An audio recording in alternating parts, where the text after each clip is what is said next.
After 10 years building my family's company, my wife plotted with her father and fired me. My wife's mom sneered, "You were always the weak one." I washed cars to survive until a client said, "Those shares you signed years ago are still yours." I saw the value, $5.7 billion. I nearly dropped the keys. The rain came down in sheets that Thursday night. The kind of rain that makes you feel like the world is washing itself clean or trying to. I remember thinking that as I sat in the back of the Uber, watching the city lights blur into watercolor streaks against the window. I was holding a small velvet box in my coat pocket, my fingers tracing its edges like a rosary. 10 years, a decade of building, sacrificing, bleeding into the foundation of something I thought was ours. The anniversary gift inside that box cost me 3 months of saved lunch money, skipped coffees, and one less birthday present for myself. But Sarah was worth it. Sarah was always worth it. The restaurant was one of those places where the waiters know your name and the wine list costs more than most people's car payments. Her father, Richard Chen, had chosen it. Of course, he had. Richard didn't do anything that wasn't a power move, even family dinners. The Sterling Group's patriarch, the man who'd built a logistics empire from a single warehouse in Queens, didn't believe in casual anything. When he called and said we needed to discuss the company's future, my stomach had tightened, but I'd pushed the feeling down. I'd learned to live with Richard's particular brand of tension. It was the price of admission to this family. I walked through those heavy glass doors at exactly 7:30. Punctuality was one of Richard's unspoken tests, and I'd learned years ago never to fail it. They were already seated. The table was round, intimate in theory, a war room in practice. Richard at the head, because even round tables have heads when Richard Chen sits down. Sarah to his right, her mother Linda to his left. And there, across from my empty chair, was David. Sarah's brother, the golden child, the one who'd spent the last decade traveling, finding himself, attending art galleries in Prague and yoga retreats in Bali while I'd been in windowless offices until 3 o'clock in the morning, rebuilding their father's supply chain infrastructure from the ground up. "You're here," Sarah said. Not hello, not I missed you, just an observation, flat as week-old champagne. I kissed her cheek. She smelled like that perfume I'd bought her last Christmas. The one she'd said made her feel powerful. Her skin was cold. "Traffic was hell," I said, sliding into my seat. I smiled at Richard, nodded at Linda, lifted a hand toward David. "Good to see everyone." Linda's eyes flicked over me like I was a wine stain on expensive upholstery. She'd never hidden her disappointment that her daughter had married me. The scholarship kid, the state school graduate, the boy from nowhere with nothing but a finance degree and what she called unrealistic optimism. She'd wanted Sarah to marry into the Goldman family or the Wangs or literally anyone whose last name came with a trust fund and a country club membership. "You look tired," Linda said. It sounded like an accusation. "He's been working," Sarah said. But there was something strange in her voice, something I couldn't place. "Haven't you, James?" "ADR weeks have that effect," I said lightly. I was trying to keep things pleasant. I was trying to keep things pleasant with them. Richard cleared his throat. That particular sound that meant we were moving to business. A waiter materialized with water disappeared. The man knew better than to interrupt Richard Chen mid-thought. "James," he began. And I noticed he didn't use my last name. He never did. I'd been married to his daughter for a decade, and I was still just James, while David was David Chen, announced with the full weight of dynasty behind it. "We've asked you here tonight because there are some significant changes coming to the Sterling Group." My heart kicked against my ribs. Changes. In Richard's vocabulary, that word carried the weight of tectonic plates shifting. "I'm listening." "Ah," I said. Sarah's hand moved to the table, her fingers drumming once, twice. A nervous habit I'd memorized years ago, back when we used to stay up late in our tiny apartment, dreaming about the future. Back when her nervous habits meant she was excited, not whatever this was. "The company is entering a new phase," Richard continued. His voice was measured, the tone he used in boardrooms when he was about to fire someone, but wanted to make it sound like an opportunity. "We're restructuring our leadership team, bringing in new vision, new energy." "That's great," I said, and I meant it. The Sterling Group had been my life's work for the past decade. I'd taken Richard's company, profitable, but stuck in the 20th century, and dragged it into the modern era. I'd implemented the automation systems that cut operational costs by 37%. I'd personally negotiated the contracts with the Chinese manufacturers that opened up the Asian market. I'd been in Shanghai, in Mumbai, in Sao Paulo, missing anniversaries and birthdays and quiet Sunday mornings. All because I believed in what we were building, what I was building for us, for Sarah, for the family I'd married into and desperately wanted to belong to. David is coming on as Chief Operations Officer, Richard said. The room tilted slightly. Just slightly. David smiled at me. It was the kind of smile where a cat gives a mouse before the paw comes down. Congratulations, I heard myself say. My voice sounded normal. That was good. I could do this. David was family. Family helped family. That's fantastic, David. You'll be great. And we're making some other changes, Richard continued. And now there was something in his voice that made my skin go cold despite the restaurant's warmth. We're simplifying our executive structure. Consolidating roles, making things more efficient. Sarah's hand stopped drumming. The silence was louder than thunder. James, Richard said. And I knew in that moment before the words came out of his mouth, I knew. We're letting you go effective immediately. The world didn't explode. The ceiling didn't fall. The other diners kept eating, kept laughing, kept living their lives while mine was being dismantled with surgical precision at table 7. I'm sorry, I said because my brain couldn't process what I just heard. What? We're terminating your position, Linda said, and there was something almost gleeful in her voice. We appreciate your contributions, of course, but the company is moving in a different direction. I looked at Sarah, my wife, my partner, the woman I'd built everything for. She wouldn't meet my eyes. Sarah, I said just her name. A question, a plea, a decade of mornings and midnights compressed into 2 syllables. It's for the best, she said quietly. We need fresh perspectives. Fresh perspectives. I'd given them the Asian market. I'd given them the automation infrastructure. I'd given them 10 years of my life. And they needed fresh perspectives. I don't understand, I said. And I hated how small my voice sounded. The Q4 numbers were record-breaking. The Melbourne contract alone. Well, this isn't about performance, Richard interrupted. This is about vision, about leadership, about family. And there it was, the word that had always been a door I couldn't quite walk through. Family. I am family, I said. I married your daughter. I've worked. You married into the family, Linda corrected, her voice sharp as broken glass. There's a difference. You were always an employee, James. A very dedicated employee, certainly. But an employee nonetheless. David leaned back in his chair, swirling his wine. He hadn't said a word, but his presence was loud as sirens. This had been planned carefully, meticulously. They'd rehearsed this. There will be a severance package, Richard said, sliding an envelope across the table. It sat there between the salt and pepper shakers. Everything I'd built reduced to paper and numbers.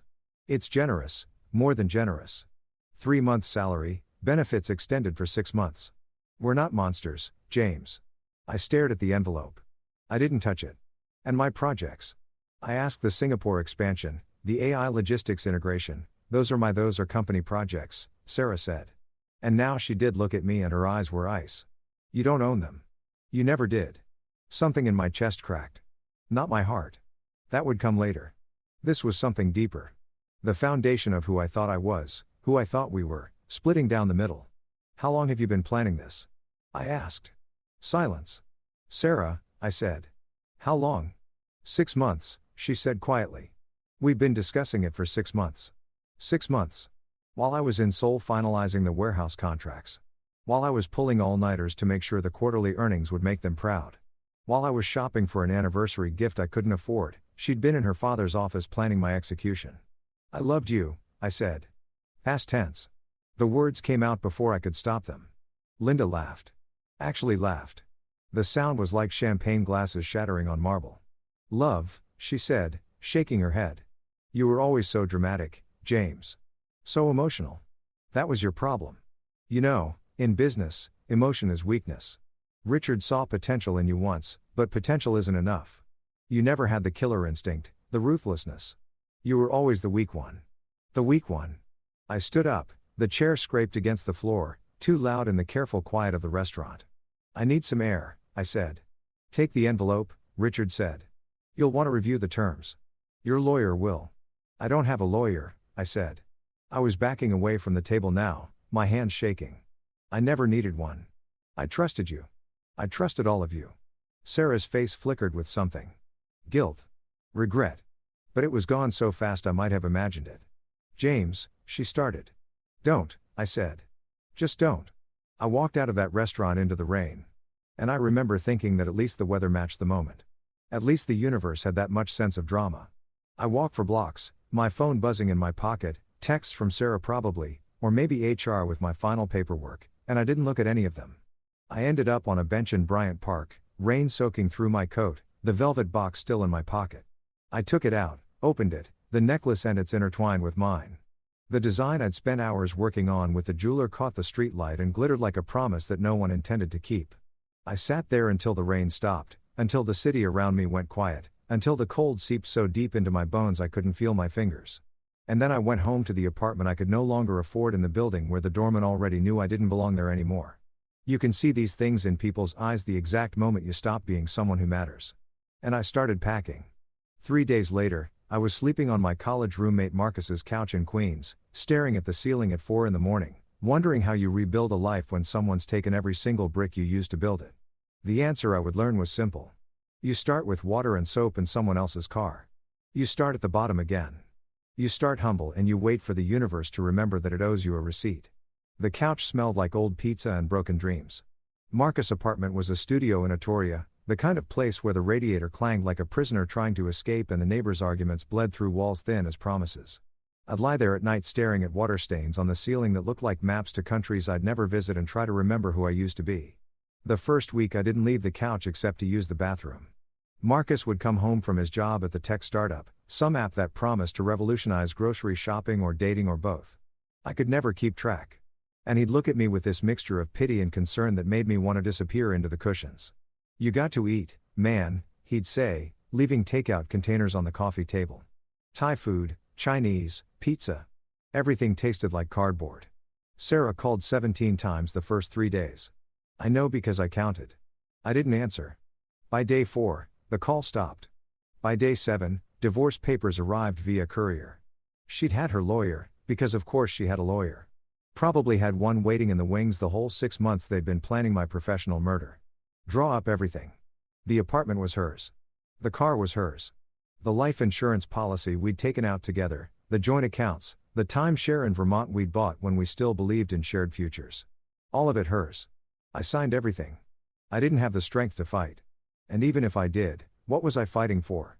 A marriage that had been a business arrangement all along? A wife who could sit across from me at dinner and watch her father execute me without so much as a flinch. You're entitled to half, Marcus said when he saw the papers. Community property. This is New York, man. You don't have to. I don't want anything from them, I said. And I meant it. Taking her money, fighting for the apartment, dragging this out in court. That would mean I still cared. That would mean they still had power over me. I wanted to be free of them completely. Even if freedom looked like a couch in Queens and a bank account with $473 in it. The severance check came a week later. $75,000. 3 months' salary. 10 years of my life reduced to a number that wouldn't even cover a down payment in the city I'd helped them conquer. I deposited the check and started looking for work. That's when I learned what it meant to be blacklisted. The finance world is smaller than you think. Tighter. One bad word from the right person or the wrong person depending on your perspective and doors close before you even know they're there. I sent out 42 applications in 2 weeks. I got 3 responses. 2 were automated rejections. One was an interview for a junior analyst position, junior after I'd been COO, that ended with the hiring manager literally taking a phone call mid-conversation and then telling me they decided to go in a different direction. I saw the name on his phone screen before he turned it away. Richard Chen. That's when I understood. This wasn't just about firing me. This was about erasing me. Marcus tried to help. He had connections. He said, friends in tech who were always looking for people with operations experience. But every lead went cold. Every conversation started promising and ended with, "We'll be in touch." In the silence that meant they wouldn't. I lasted 6 weeks on that couch before I knew I had to do something, anything, or I'd disappear completely. The severance was bleeding out. Rent to Marcus, even though he'd said I didn't have to pay. Student loan payments I'd deferred but couldn't defer forever. The divorce lawyer I'd finally hired when I realized Sarah's team was trying to make me liable for debts I didn't even know existed. That's when I saw the ad on Craigslist. Car wash attendant needed. Flexible hours cash daily. I stared at that posting for an hour before I clicked. I had an MBA from Columbia. I'd negotiated 8-figure contracts. I'd stood in boardrooms in Singapore and Sydney and Sao Paulo and made decisions that affected thousands of employees millions of dollars. And now I was applying to wash cars. Pride is a strange thing. You don't know how much of it you have until circumstances take a knife to it and start carving. I'd always thought of myself as humble, as someone who'd come from nothing and remembered where he'd started. But sitting there filling out that application, I realized I'd bought into their version of success. I'd let them make me believe that my worth was tied to my title, my salary, the weight of my business card. The car wash was in Midtown, tucked between a parking garage and a dry cleaner that always smelled like chemicals and lost time.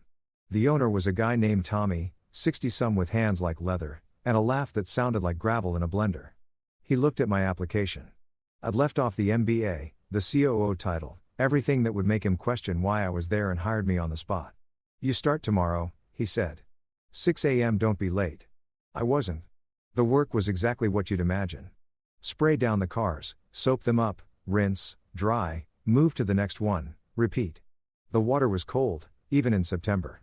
And by the end of the first day, my hands were raw and my back was screaming. I made $87 in tips.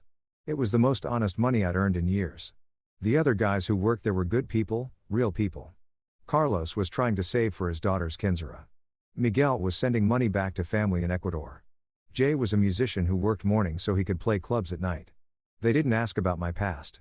Didn't care where I'd come from. I was just James, the new guy who didn't complain and showed up on time. For the first time in months, I could breathe. I fell into a rhythm. Wake up at 5, work until 2. Go back to Marcus's apartment. Apply to jobs I'd never hear back from. Sleep, repeat. The weeks blurred together, each one the same as the last, until I couldn't remember if it had been 2 months or 3 or 6. That's when Linda Chen found me. It was a Tuesday, unseasonably cold for October. I was driving off a black Mercedes, some hedge fund guy who never tipped, when a town car pulled up. The kind of car Richard used to send for me back when I mattered. Back when I was still pretending I was part of the family. The window rolled down and there she was, Linda, wearing sunglasses that probably cost more than I made in a month, her face arranged in an expression of carefully practiced disgust. "Well," she said, "this is appropriate." I kept drying the Mercedes. My hands were shaking, but I kept moving the cloth in small circles, focusing on the motion, refusing to give her the satisfaction of seeing me react. "I heard rumors you were working here," she continued. I didn't believe them. I thought even you would have more dignity than this, but I suppose I overestimated you. Again, Carlos was watching from the other side of the lot. I could feel his eyes on me, his protective instincts kicking in, but I shook my head slightly. This wasn't his fight. "What do you want, Linda?" I asked quietly. "Want?" She laughed. "From you? Nothing. You have nothing I want. You never did. I'm simply here to pick up my car from the garage next door. And imagine my surprise when I saw you. The great James Martinez, the boy genius who was going to revolutionize our company. Look at you now." She leaned forward and even though I couldn't see her size behind those sunglasses, I could feel the contempt radiating off her like heat from asphalt. "You were always the weak one, James," she said. And her voice was soft, almost gentle, which made it worse. "We gave you everything, a position, a salary, a place in our family, and you squandered it. You weren't strong enough. You weren't smart enough. You certainly weren't ruthless enough. Men like Richard build empires. Men like David inherit them. Men like you." She gestured around the car wash. "Men like you wash our cars." Something in me cracked. Not broke. I was too tired to break anymore. Just cracked. A hairline fracture in whatever was left of my pride. "Is that all?" I asked. She smiled. "Yes, that's all. I just wanted to see it for myself. Wanted to confirm that we made the right decision. And looking at you now, standing there in your little uniform with your little spray bottle, I can say with absolute certainty, we did." The town car window rolled up. She drove away. I stood there for a long time, water dripping from the hose in my hand, forming a puddle at my feet. "Hey, man," Carlos said, walking over. "You okay?" "Yeah," I said. "I'm fine." I wasn't fine. I went home that night and sat in the dark in Marcus's apartment and felt something inside me that I hadn't felt in months. Not sadness, not anger, something colder, clearer, determination. They thought they destroyed me. They thought reducing me to this, to manual labor, to poverty, to public humiliation would break me permanently. They thought I'd slink away and disappear and let them write the story of who I was and what I'd meant. They were wrong. I didn't know how yet. Didn't know what I'd do or how I'd do it. But sitting there in the dark, my hands still smelling like car soap and defeat, I made myself a promise. I would rise again. Not for revenge. Revenge was messy, emotional, the kind of thing that Linda was right to say I was too weak for. No, I would rise for something better. For proof. Proof that I was never the weak one. Proof that they'd made the mistake of their lives. And when I had that proof, when I held it in my hands like evidence in a trial they didn't know they were facing, I would show them exactly what it cost to underestimate someone who had nothing left to lose. I just had to survive long enough to find it. Winter came early that year, the kind of cold that seeps into your bones and makes you wonder if you'll ever feel warm again. By November, I'd been at the car wash for 3 months, and my body had adapted in ways I never expected. My hands were calloused, immune to the cold water. My back had stopped screaming. I could look at a car and know exactly how long it would take to clean, which techniques worked best on which makes and models. I'd become an expert in something I never wanted to be an expert in. The tips were better now. I'd learned the psychology of it, the smile at the right moment, the extra attention to the wheels, the way to make small talk without being intrusive. Some regulars asked for me by name. It was a strange kind of pride being good at something so simple, so honest.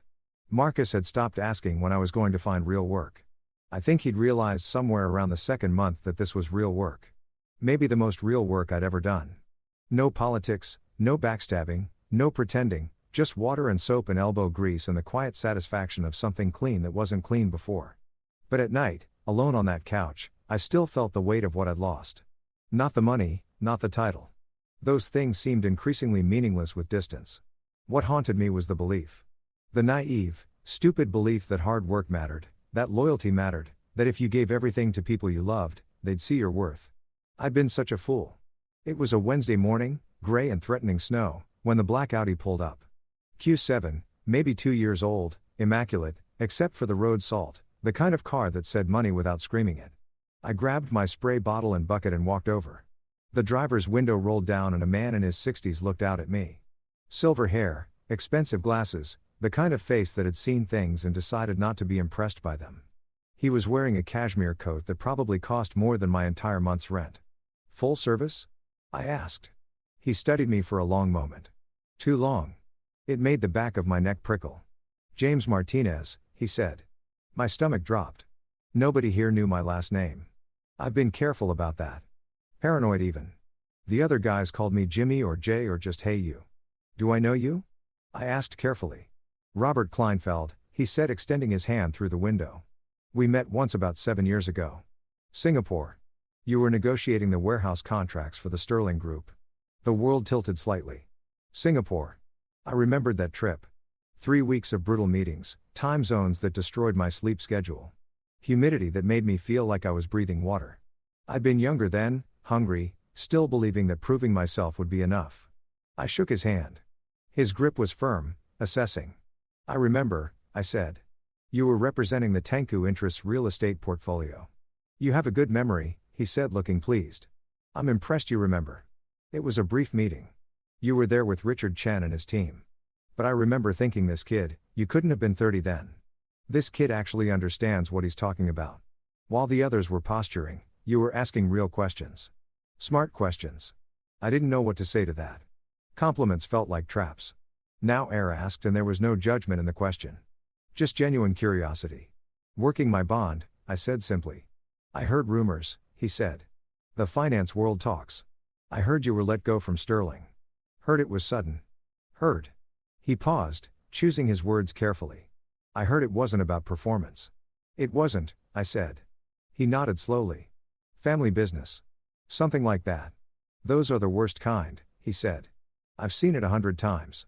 Talented people chewed up because they weren't born with the right last name. It's wasteful, cruel, often. I started spraying down his car, needing something to do with my hands. He didn't seem to mind the conversation continuing while I worked. You built a lot of what made Sterling successful in Asia, he continued.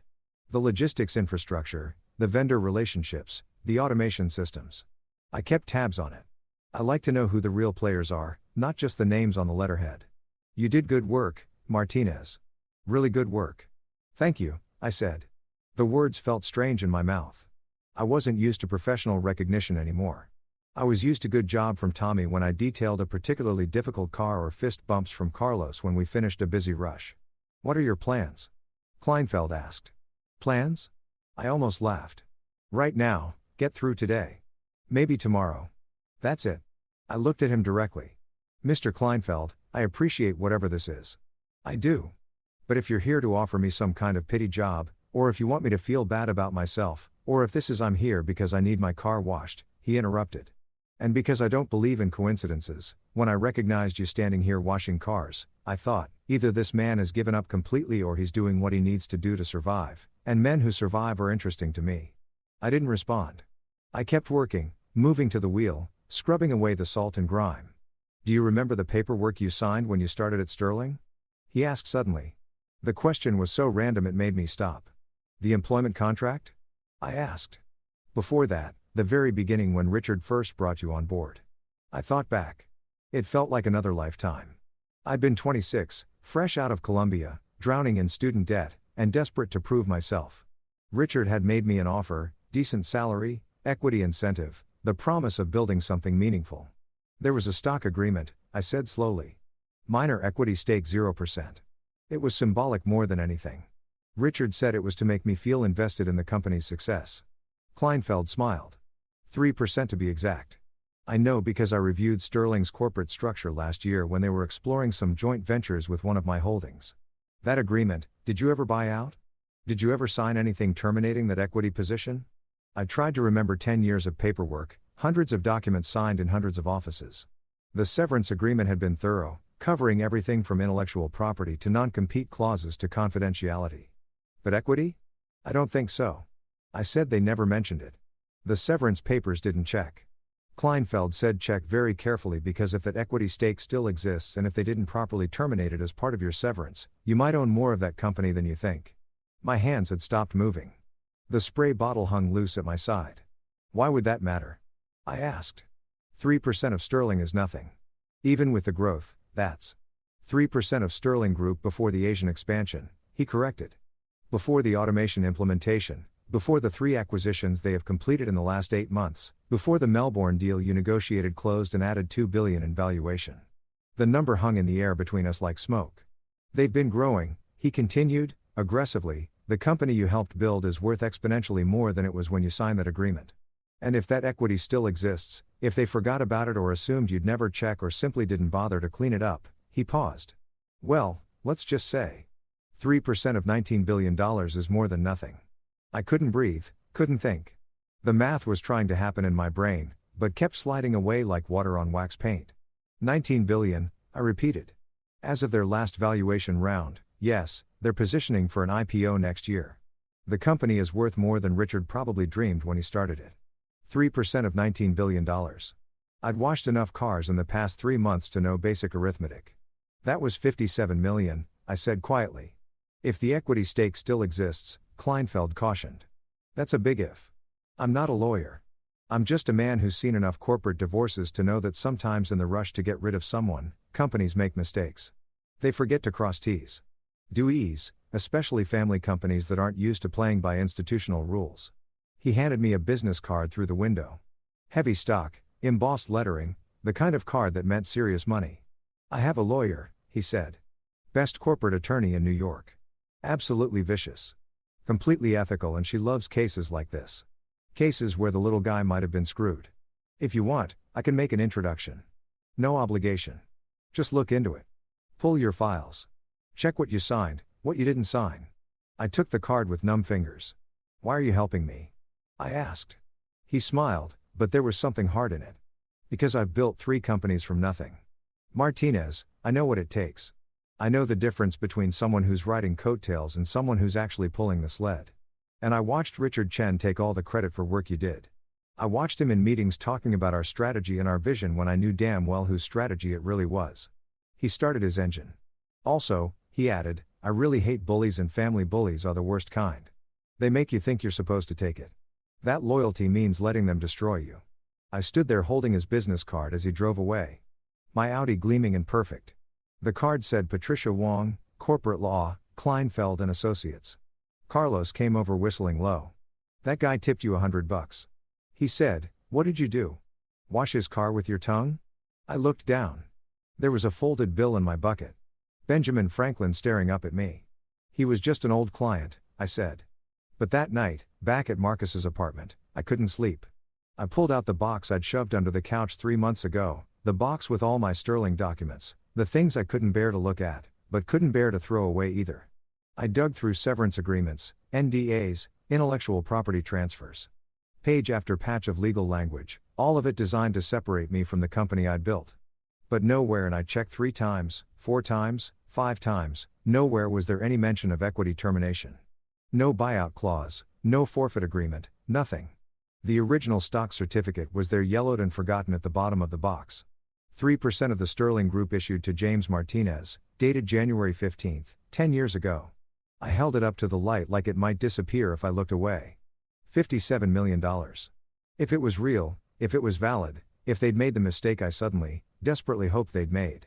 I pulled out my phone and stared at Patricia Wong's number for a long time before I finally started typing. My name is James Martinez.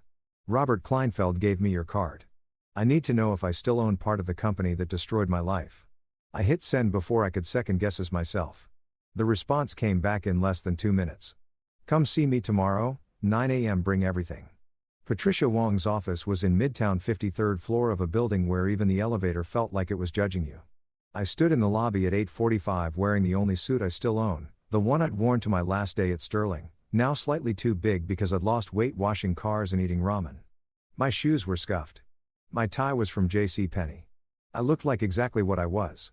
A man who used to belong in places like this and no longer did. The receptionist was polite in that razor-sharp way expensive firms teach their staff. Smile with your mouth. Assess with your eyes.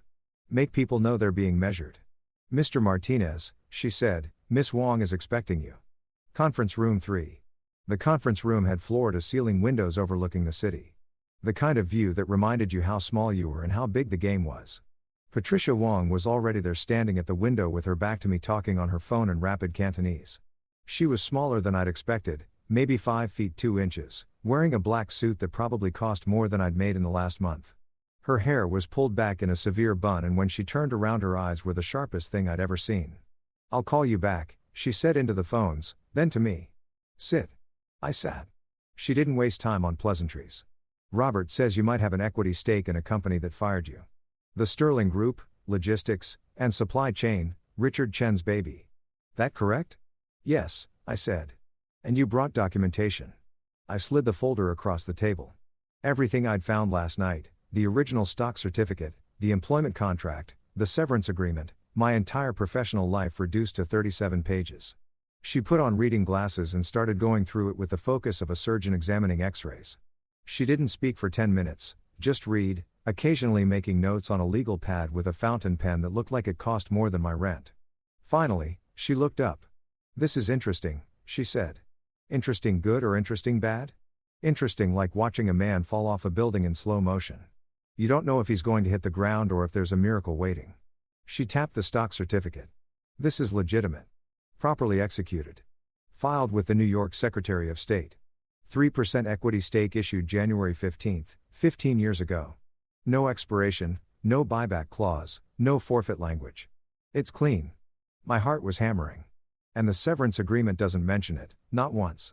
They covered intellectual property, non-compete, confidentiality, trade secrets, future employment, social media behavior.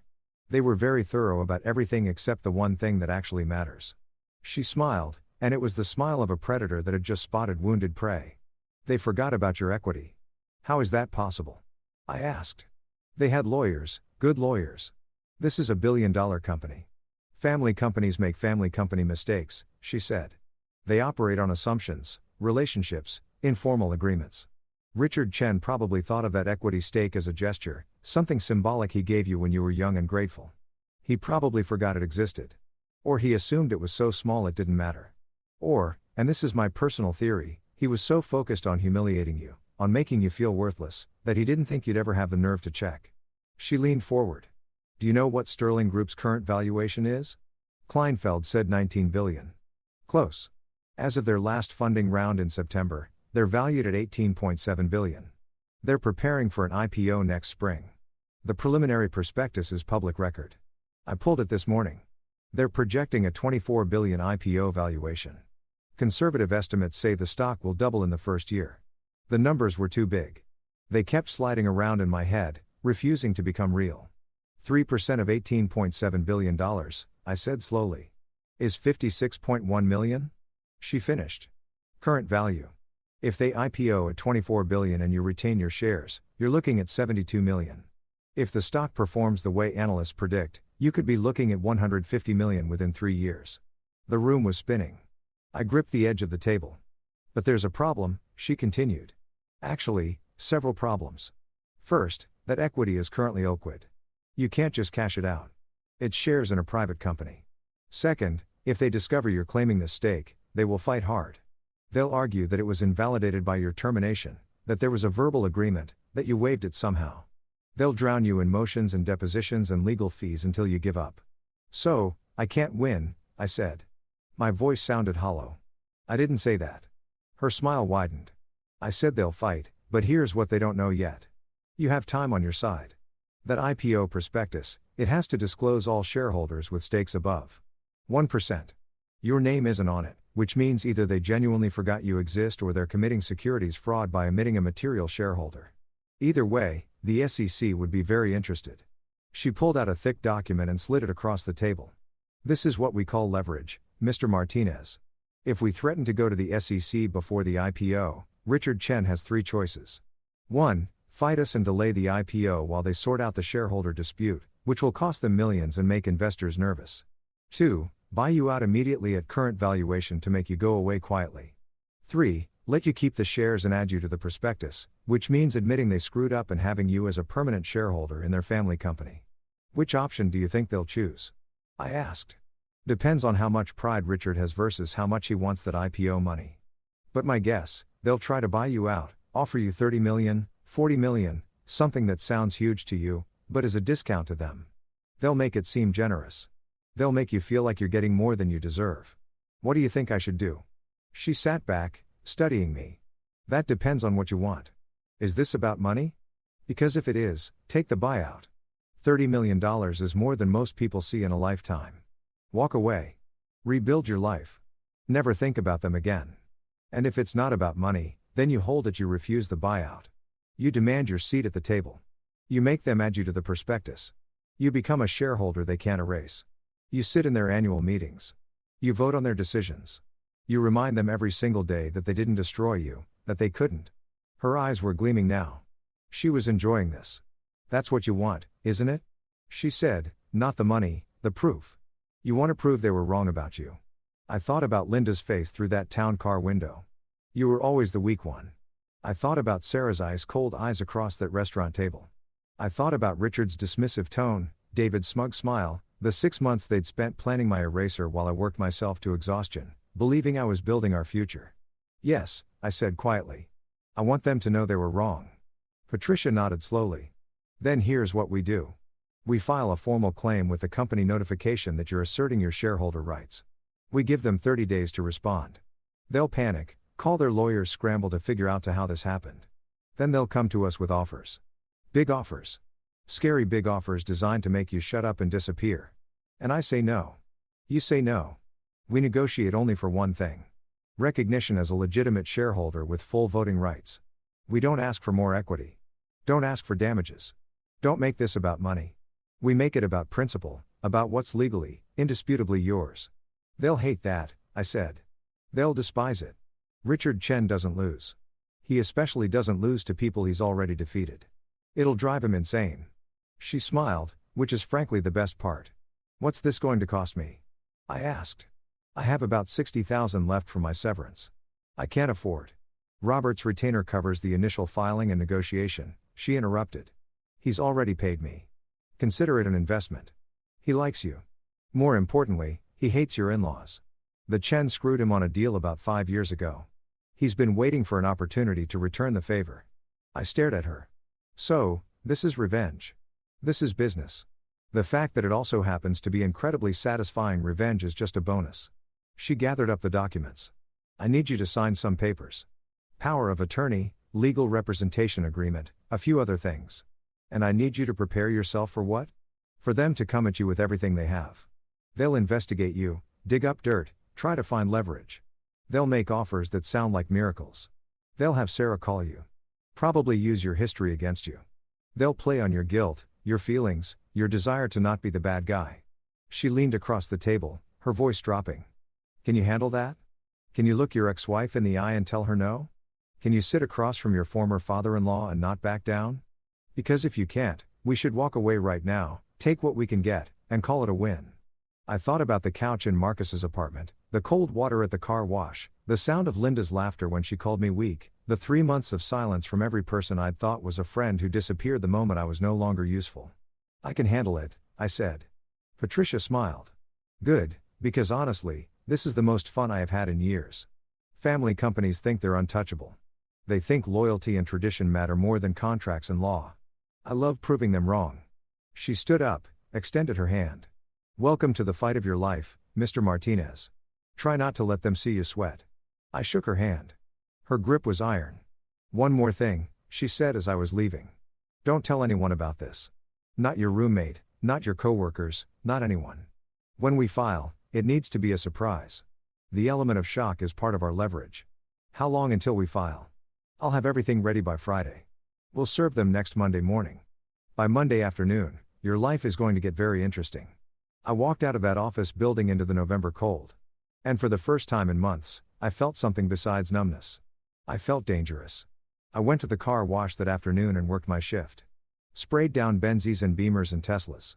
Smiled at customers, collected tips. Carlos asked if I was okay. I must have looked different somehow. Must have been carrying myself differently. Yeah, I said. I'm good. That night on Marcus's couch, I pulled out my phone and looked at the photos I'd avoided for months.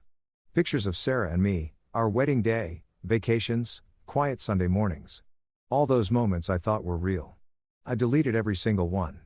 Not out of anger, out of clarity. She was the past. The Kins were the past. What came next was the future. And the future, I was beginning to realize, belonged to people who refused to stay down. The weekend before Patricia filed the claim felt like waiting for an execution. Mine or theirs, I wasn't sure yet. I worked my shifts at the car wash, went through the motions, but my mind was elsewhere, playing out scenarios, imagining Richard's face when he received the notification, wondering if Sarah would call, what she'd say, whether any part of her would feel guilty. Marcus noticed Saturday night, he ordered Thai food and sat down across from me with that look, the one that said we were going to talk whether I wanted to or not. What's going on with you? He asked. You've been weird all week. More weird than usual. Weird. Nothing. I said, bullshit. I've known you since freshman year. I know your poker face. You don't have one. He pointed his chopsticks at me. Is this about Sarah? Did she contact you? No, it's not about Sarah. Then what? I wanted to tell him. Marcus had given me his couch, his food, his patience. He'd watched me fall apart and hadn't judged me for it. But Patricia's warning echoed. Don't tell anyone. The element of surprise is our leverage. I might have some legal stuff happening. I said carefully with Sterling about my severance. Legal stuff good or legal stuff bad? Potentially very good, but I can't talk about it yet. He studied me for a long moment, then shrugged. Okay. But if you need anything, money, backup, someone to punch Richard Chen in the face, I'm here. I smiled despite myself. I'll keep that in mind. Monday morning came too fast and too slow. I called in sick to the car wash, first time in 3 months, and spent the hours between 6 a.m. and 9 a.m. pacing Marcus' apartment, checking my phone every 30 seconds, even though Patricia said she wouldn't contact me until after the papers were served. At 9:47 a.m., my phone rang. Patricia's number. It's done, she said. Courier delivered the shareholder notification and legal claim to Sterling Group's corporate headquarters at 9:30. They'll be reading it right about now. My mouth was dry. What happens next? We wait. They'll need time to verify the claim. Panic. Call their employers. I'd expect to hear something by end of business today. Maybe tomorrow if they're being strategic. And if they don't respond, they'll respond. Trust me, this isn't something they can ignore. She was right. At 2:17 p.m., my phone rang again. Unknown number. I let it go to voicemail, heart hammering. The voicemail notification popped up. I played it on speaker. James, this is David Chen. His voice was tight, controlled, but I could hear the fury underneath. We need to talk. Call me back immediately. This is absurd. Whatever game you're playing, it needs to stop. Call me. I forwarded the voicemail to Patricia without responding. At 3:45 p.m., another call. Richard Chen, this time I didn't answer. His voicemail was shorter, colder. James, my lawyers are reviewing your claim. This is highly inappropriate. We treated you fairly, more than fairly. I expect to hear from you or your counsel by end of business tomorrow. At 5:30 p.m., the call I'd been dreading, Sarah. I stared at her name on my screen for all 6 rings before it went to voicemail. Her voice when it came through sounded tired, defeated, almost human. James, it's me. I know you probably don't want to talk to me. I understand that, but please can you call me back? This thing with the shares, we need to discuss it. My father is losing his mind. David is threatening to sue you into oblivion. It's chaos here. A pause. Please just call me. Let's figure this out like adults. Like adults. Like we hadn't been adults when they planned my firing over 6 months. Like we hadn't been adults when they humiliated me at that restaurant. Like we hadn't been adults when she sent divorce papers while I was sleeping on a couch in Queens. I deleted the voicemail. Patricia called at 6. I've received 3 calls from Sterling's legal team. They want to meet tomorrow if possible. They're offering to fly me to their offices. What did you say? I said we'd meet at my office Thursday at 2 p.m. and they could bring whoever they wanted. They didn't like it, but they agreed. They're scared, James. Really scared. Why Thursday? Why not tomorrow? Because desperation is a curve. Tomorrow they'd be angry. By Thursday, they'll be terrified. The IPO deadline is real. Every day this drags on costs them leverage with investors. We want them afraid, not angry.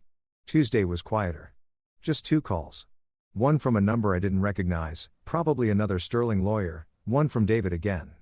I ignored both. I went back to the car wash. Needed the simple physics of water and soap and shine. Tommy pulled me aside during lunch break. You okay, Jimmy? You seem distracted. Just some personal stuff, I said. It'll pass. You need time off? I shook my head. Work helps. Keeps me focused. He nodded satisfied. Tommy was good that way. He cared, but he didn't pry. Wednesday, the call stopped. The silence was worse than the noise. I kept checking my phone, wondering if I'd somehow missed something crucial. If they'd found a way around the claim, if this was all going to evaporate like every other hope I'd had in the last 6 months. Patricia texted at noon. Radio silence is normal. They're strategizing, preparing their offer. See you tomorrow. That night, I couldn't sleep. I lay on Marcus' couch and watched shadows move across the ceiling and thought about all the ways this could go wrong. They'd find a loophole. They'd prove the equity was invalid. They'd offer me money and I'd be weak enough to take it because $30 million was still $30 million. And who was I kidding? I wasn't strong enough for this fight. You were always the weak one. I got up at 4 a.m. and went for a walk. The city was quiet. That strange pre-dawn hush when even New York takes a breath. I ended up at the East River watching the water catch the first hints of sunrise. And I made myself remember. I remembered being 26, sitting in Richard's office, him telling me I had potential, telling me I could be part of something bigger than myself. I remembered believing him. I remembered 10 years of believing him. I remembered the night I proposed to Sarah. How she'd cried and said yes and told me she couldn't imagine life without me. How we'd stayed up until dawn making plans, dreaming dreams that felt so solid I could have built a house from them. I remembered the first major deal I'd closed for Sterling, the Shanghai distribution center. How I'd called Richard from the airport, exhausted and triumphant, and he'd said, "I knew you could do it, son." Son. The word I'd wanted to hear from my own father who died when I was 12 and never saw me become anything. I remembered all of it. Let myself feel the weight of it. And then I let it go. Not with anger, not with forgiveness either. Just release. Like opening your hand and watching something fall that you'd been holding too tight for too long. They didn't get to define me anymore. Not who I was, not who I'd been, not who I'd become. I went back to the apartment, showered, put on my JCPenney suit, and headed to Patricia's office. She was already in the conference room when I arrived at 1:30 reviewing documents with 2 associates I hadn't met before. "James," she said, looking up. "Good. We're almost ready. They'll be here at 2. It's going to be Richard, David, their chief counsel, and probably one of their outside attorneys. Big guns. They want to intimidate. Will it work?" She smiled. "On them or on you?" At precisely 2 p.m., the receptionist showed them in. I'd steeled myself for this moment, practiced staying calm, but nothing quite prepared me for seeing them again. Richard in his 1000 suit, still carrying himself like a man who'd never heard the word no. David beside him, all entitled swagger and family name. Their lawyers, 2 men in matching navy suits who looked like they'd been grown in the same corporate lab. And then behind them, Sarah. She wasn't supposed to be here. This was a legal meeting, a business negotiation. But there she was, wearing that blue dress I'd always loved, her eyes finding mine across the table and holding them. James, Richard said, not sitting. This is unnecessary. Mr. Chen, Patricia interrupted smoothly. Please sit. We have a lot to discuss. They sat. The lawyers immediately started pulling out documents, tablet computers, a whole arsenal of legal weaponry. Patricia just smiled and folded her hands on the table. I'll make this simple, Richard said, his voice tight. That equity agreement was a courtesy, a gesture. It was never meant to be this. You left the company. You took a generous severance. This claim is frivolous and frankly insulting. The claim is legally valid. Patricia said, the equity was never terminated. Your severance agreement doesn't mention it. Your termination letter doesn't mention it. There is no paperwork anywhere that invalidates Mr. Martinez's ownership stake. You made a mistake, Mr. Chen. It happens. We're prepared to offer a settlement.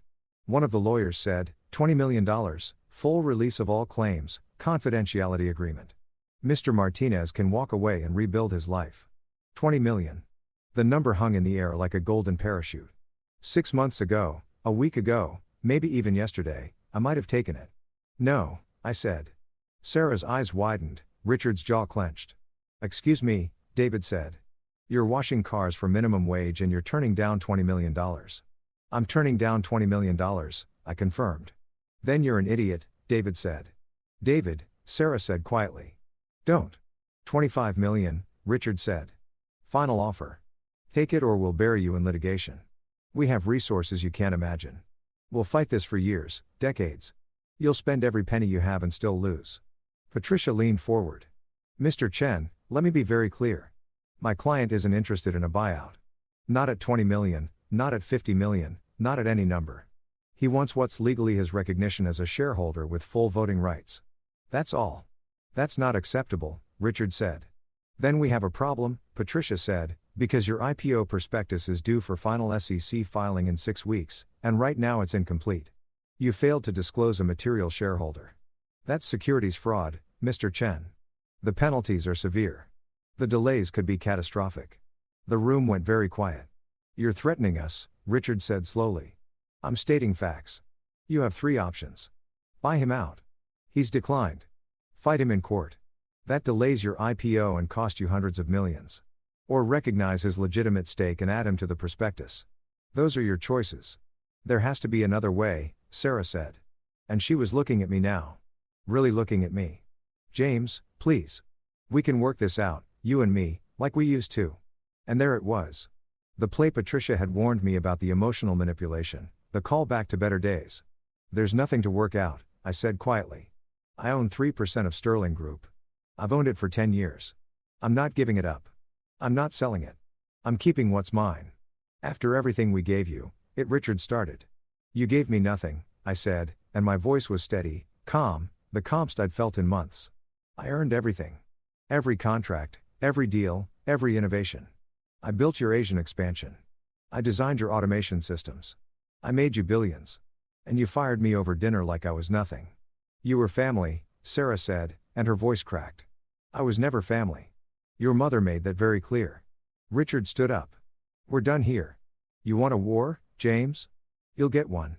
Mr. Chen, Patricia said, not standing. The law is very simple. He owns the shares.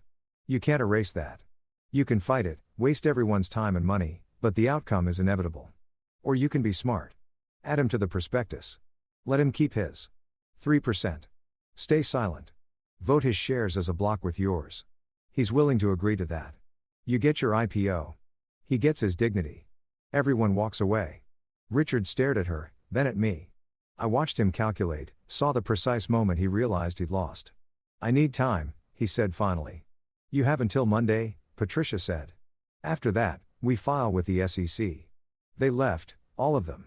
Sarah lingering for just a moment at the door, looking back like she wanted to say something, but she didn't. The door closed. Patricia turned to me, grinning.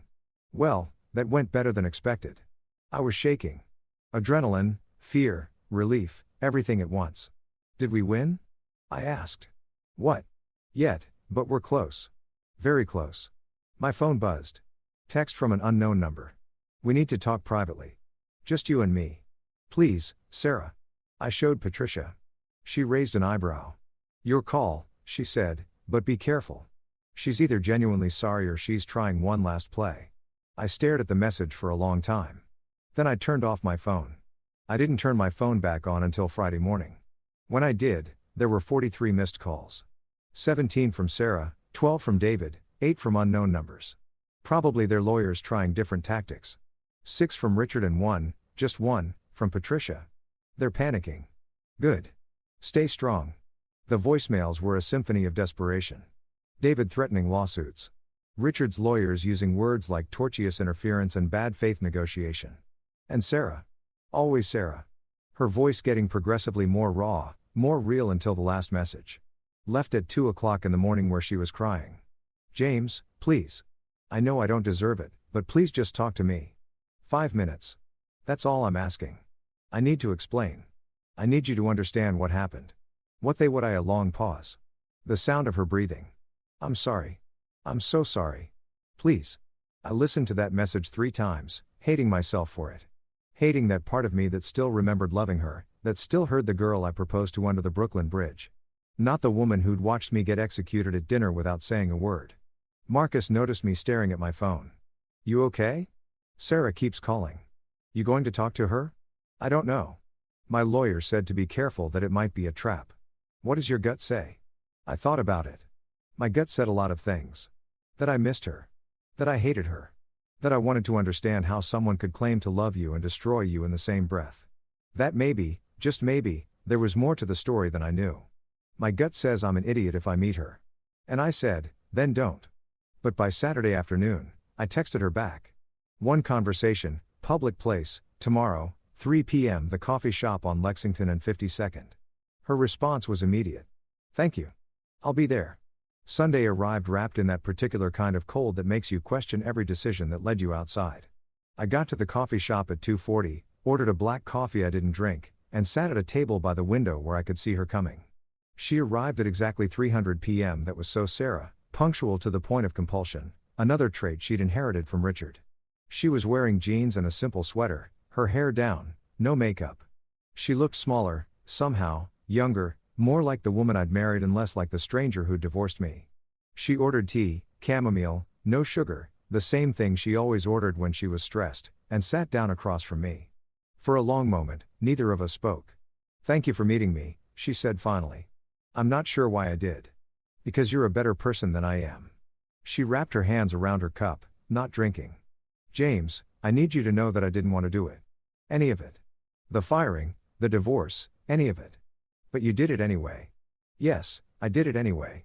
She looked up at me and her eyes were red-rimmed. Do you remember when we first got engaged? What my father said. I remembered. We'd been in his office showing him the ring I'd saved for months to buy. Richard had smiled, shook my hand, and then said, "Welcome to the family. Just remember family is everything. Loyalty is everything." He said family is everything. I said he said loyalty is everything. Sarah receded. And I believed him. I still believe him. That's the problem. I was loyal to him. I said I gave him 10 years. I gave him everything. You were loyal to the company. Not to him, not to us. Not really. She saw my expression and held up a hand. I know how that sounds. I know it's not fair, but that's how he sees it. You were always an outsider, James. You worked harder than anyone, sacrificed more than anyone, but you were never one of us. Not really. Because I didn't have the right last name. Because you didn't think like us. She leaned forward. The Melbourne deal. Do you remember what my father wanted to do? I remembered Richard had wanted to lowball the Australian partners, squeeze them on terms, use sterling's size as a weapon. I'd argued against it, said it was short-sighted, that we needed them more than they needed us. I'd negotiated a fair deal instead. Both sides won. The contract was worth billions. I made sterling $2 billion. I said, you made them partners instead of servants. Sarah said, that's what my father couldn't forgive. You treated people like equals. You built relationships instead of empires. You thought business was about collaboration. He thinks it's about conquest. So he fired me for being decent. He fired you for being different. For showing David that there was another way to run a company, a better way. She was crying now. Quiet tears that she kept wiping away with the back of her hand. David looks up to you. You know, he always has. That's why my father wanted you gone, because you were the son he wishes he had, and David knew it, and it was destroying their relationship. The words hit me like cold water. David hates me. David hates that my father respects you more than him. Respected. Past tense. Now my father has to pretend you were always worthless. Because admitting the truth that he fired the best executive he ever had would mean admitting he was wrong. And Richard Chen doesn't do wrong. And you? I asked. Where do you fit into this? She looked down at her tea. I'm his daughter. I'm supposed to be loyal to family above everything. That's what I was raised to believe. That's what he's always taught me. So when he said you had to go, she trailed off. You chose him over me. I chose family over everything. The way I was taught, the way I thought I was supposed to. She looked up at me and the pain in her eyes looked real. It probably was real. That was the worst part. I've regretted it every day since. Every single day. But not enough to do anything about it. Not enough to call me. Not enough to tell your father he was wrong. I'm here now. She said, you're here now because I have leverage. Because I own shares you forgot about. If I was still washing cars and you'd already gotten the divorce you wanted, would you be here? She didn't answer. The silence was answer enough. What do you want, Sarah? I asked, suddenly exhausted. Why are we really here? I want to explain. I want you to understand that I never stopped caring about you. That this wasn't personal. It was just business. Family business. You fired me over dinner and divorced me over courier. And you think it wasn't personal? I think it was the hardest thing I've ever done. I think I lost myself doing it. I think I've been trying to figure out who I am without you. And I don't like what I've found. She reached across the table, put her hand on mine. It was warm, familiar. Once upon a time, that touch meant safety. Home. Let this go, she said softly. Please take the money my father's offering. 30 million. We'll go to 40 if that's what it takes. 50. Name your price. Take it and walk away. Build a new life. Find someone better than me. Be happy. And you get the IPO. Your family gets their billions. Everyone wins except the guy who actually built the company. Everyone wins, including you, James. $50 million is more money than most people see in 10 lifetimes. You could do anything. Go anywhere. You'd never have to work again. Is that what you think I want? To never work again? I think you deserve peace. I think you deserve to not be angry anymore. I think you deserve better than this fight. I pulled my hand away. You know what I realized? Sitting on that couch in Queens, the couch I had to sleep on because you took the apartment I paid for. I realized you never really knew me at all. That's not true. You think this is about money? I said, cutting her off. You think everything is about money because that's how your family thinks. But I don't want their money, Sarah. I want them to acknowledge what I built. I want my name on something I created. I want proof that I wasn't nothing. She was shaking her head, tears streaming freely now. You were never nothing. I never thought you were nothing. You watched your mother call me weak and you said nothing. You sat there while your father executed my career and you said nothing. You've been saying nothing for 10 years, Sarah. Your silence said everything. I was wrong, she whispered. I know I was wrong. I've known it since the day you walked out of that restaurant. I knew it when I signed the divorce papers. I know it every morning when I wake up and you're not there. Then why didn't you call? Why didn't you fight for me? Because I'm a coward, she said, and the words came out like a confession. Because I've spent my entire life doing what my father tells me to do, being who he wants me to be. Because the one time I chose something for myself, chose you, he made me feel like I was betraying everyone. And I couldn't handle it. So, I took the easy way out. I let him make you the villain, and I pretended to believe it. I wanted to hate her. It would have been easier if I could just hate her. But sitting across from her, watching her fall apart, all I felt was tired. Your father's wrong about the shares, I said quietly. Patricia checked everything. The equity is mine. Legally, indisputably mine. He can't make it go away. I know. His lawyers told him the same thing. She wiped her eyes. He's furious at them, at me, at the universe, but mostly at himself. He made a mistake and he can't fix it by being Richard Chen. He can't intimidate it away or buy it away or will it away, and that's destroying him. Good. She flinched. James, no. He destroyed me, Sarah. He took everything I worked for and threw it away like garbage. He told everyone in the industry I was incompetent. Made sure I couldn't get hired anywhere. Your mother watched me wash cars and laughed about it. You all treated me like I was disposable. So, forgive me if I don't feel sympathy for Richard Chen having a bad week. It's more than a bad week. The IPO is in jeopardy. The investors are getting nervous. David is panicking because he doesn't actually know how to run operations. He's been faking it, using all your old systems and pretending he invented them. The whole thing is falling apart. Part of me felt vindicated. The larger part felt nothing. They'd built their house on sand and called it a castle. Now the tide was coming in. What do you want me to say? I said, they asked. I want you to tell me what it would take. Not for the money, not for the IPO, for you. What would it take for you to walk away from this and find peace? I thought about it. Really thought about it. What did I want? Revenge felt empty. Victory felt hollow. Even the $57 million, a number that should have meant everything, felt increasingly irrelevant. I want them to tell the truth, I said finally. I want Richard to admit publicly that I built that Asian expansion, that the automation systems were my design, that the Melbourne deal happened because of my work. I want my name in the IPO prospectus with proper attribution. I want everyone who invested in Sterling Group to know that the foundation they're betting on was built by me. Sarah stared at me. He'll never do that. You know he won't. Then I keep my shares. I vote against every board decision. I attend every shareholder meeting. I become a permanent reminder of his mistake for the rest of his life. That's not peace, James. That's prison for both of you. Maybe. But it's honest prison. No more pretending. She stood up, grabbing her purse. I can't help you if this is what you want. I came here hoping you'd be reasonable. Hoping we could find a middle ground. There is no middle ground between truth and lies, Sarah. That's the problem. You keep trying to find compromise in places where compromise is just another word for eraser. She looked at me for a long moment, something shifting behind her eyes. You've changed. I've clarified there's a difference. I miss who you were. The man who would have forgiven me. Who would have chosen peace over principle. That man washed your family's cars and got called weak for it. I'm someone else now. She left without another word. I sat there with my cold coffee and watched her disappear into the Sunday afternoon crowd and felt nothing. No satisfaction, no regret, just the quiet certainty that I'd made the right choice. My phone rang an hour later. Patricia, Sarah Chen just left my office, she said. She came by unannounced, wanted to make one final plea. She offered $75 million on behalf of her father. Full buyout, confidentiality agreement, and a reference letter saying you left Sterling on good terms. $75 million? The number didn't even sound real anymore. I'm assuming you told her no, I said. I told her I'd relay the offer to my client. That's you, by the way. So, I'm asking, do you want to consider it? Do you think I should? I think $75 million would solve a lot of problems. I also think you've made it very clear this isn't about money. But, James, I need you to understand something.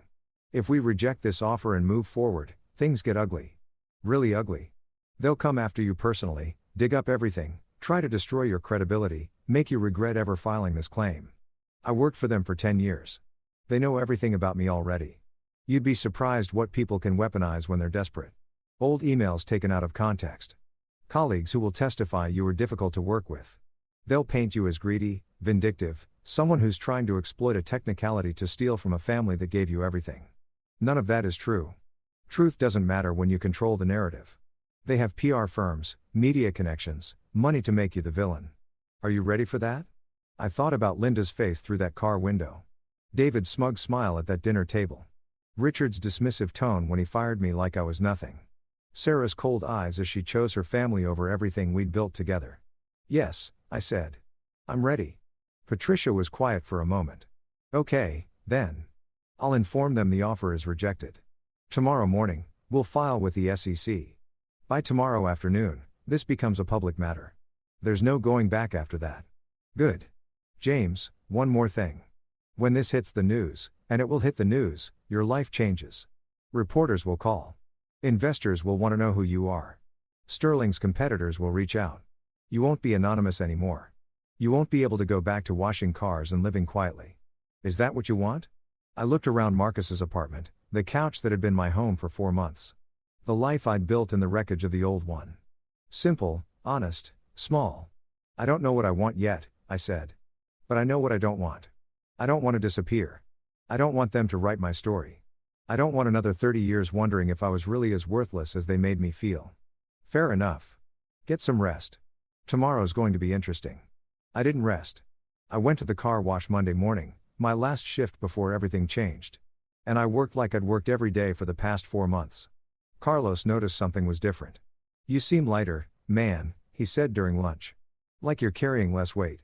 Maybe I am, I said. You hear back about that legal thing? Yeah, it's happening today, actually. Good news or bad news? Yes, he laughed. Cryptic. I like it.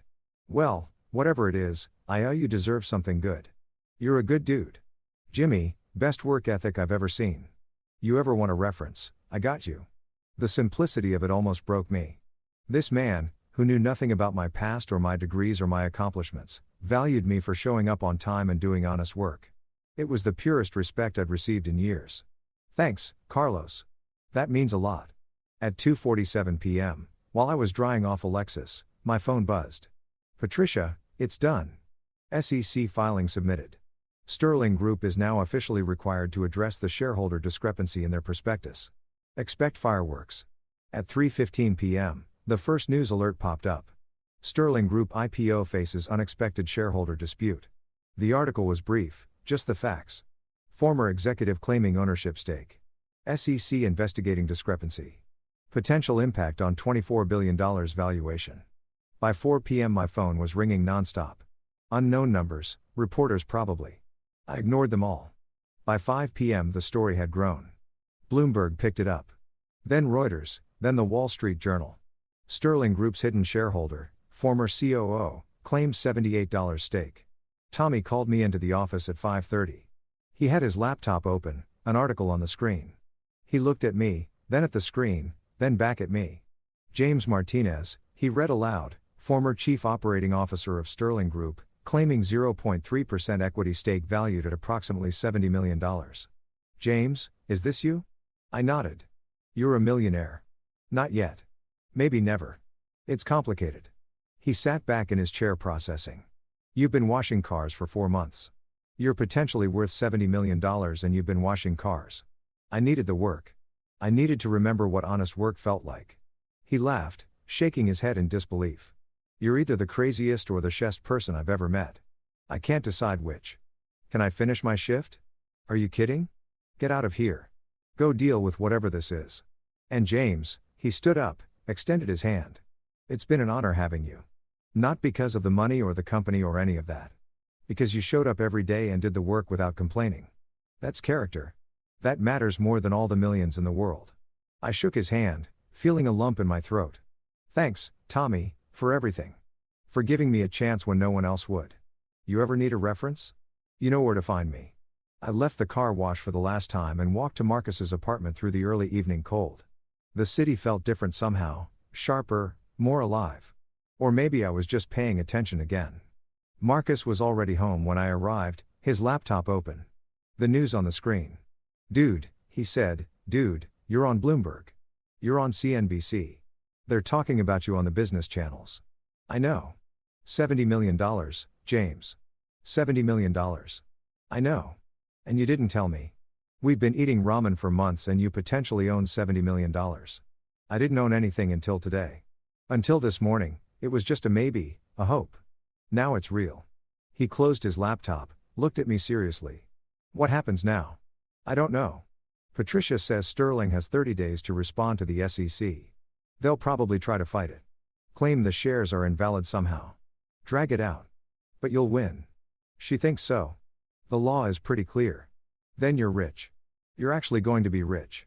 I sat down on the couch, my couch, the one that had been my home through the worst months of my life, and tried to process what that meant. You know what's weird? I said, I thought getting here would feel different. I thought I'd feel victorious or powerful or something, but I just feel tired. That's because you're not done yet, Marcus said. This is just round one. They're going to come at you with everything now, and you've got to be ready. He was right. My phone kept buzzing. Texts from Patricia, emails from reporters, voicemails from lawyers and investors, and people I'd never heard of. The quiet life I'd built was over. Whatever came next would be public, messy, complicated. But for the first time in months, I wasn't afraid of complicated. I was ready for it. At midnight, one last text came through from Sarah. You won. I hope it was worth it. I stared at the message for a long time before responding. I didn't win anything yet. I just stopped losing. She didn't reply. I lay down on the couch and stared at the ceiling and thought about everything that had led to this moment. The dinner that destroyed me. The car wash that rebuilt me. The lawyer who believed me. The client who remembered me. The numbers that proved I'd never been nothing. Tomorrow the real fight would begin. Richard Chen would mobilize his entire empire against me.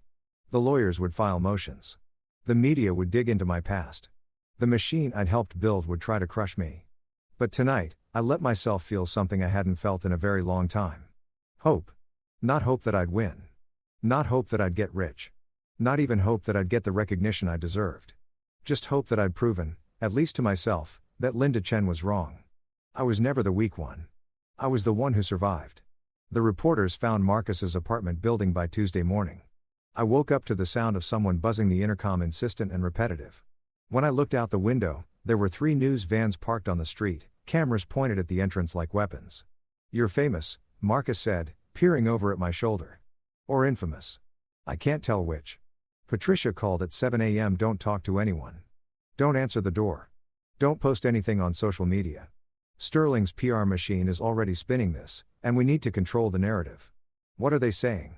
That you're a disgruntled ex-employee trying to extort money from a family business, that the equity stake was a clerical error you're exploiting, that you signed documents years ago waiving your ownership rights but conveniently lost them. They're painting you as opportunistic and vindictive. None of that is true. I know. But they don't need truth. They need reasonable doubt. By the time we prove them wrong, the damage to your reputation will be done. That's the strategy. Make you toxic so that even if you win legally, you lose practically. So what do? We file our response. We let the facts speak. And we wait for them to make a mistake. They will. Desperation breeds errors. Richard Chen's not used to fighting defensive battles. He'll overreach. She was right about the desperation. By noon, Sterling Group had filed 3 separate motions. One to dismiss my claim as frivolous. One to freeze any potential distribution of shares pending litigation, and one requesting an emergency injunction to prevent me from voting my shares at any future shareholder meetings. Patricia called them legal spam, volume over substance. By Wednesday, the story had evolved. The Wall Street Journal ran a feature, The $70 Million Question: Did Sterling Group's family dynasty forget their star employee? The article was surprisingly balanced. Detailing my role in the Asian expansion, the automation systems, the Melbourne Mayan deal. They'd interviewed former colleagues who went on record saying I'd been the operational genius behind Sterling's transformation.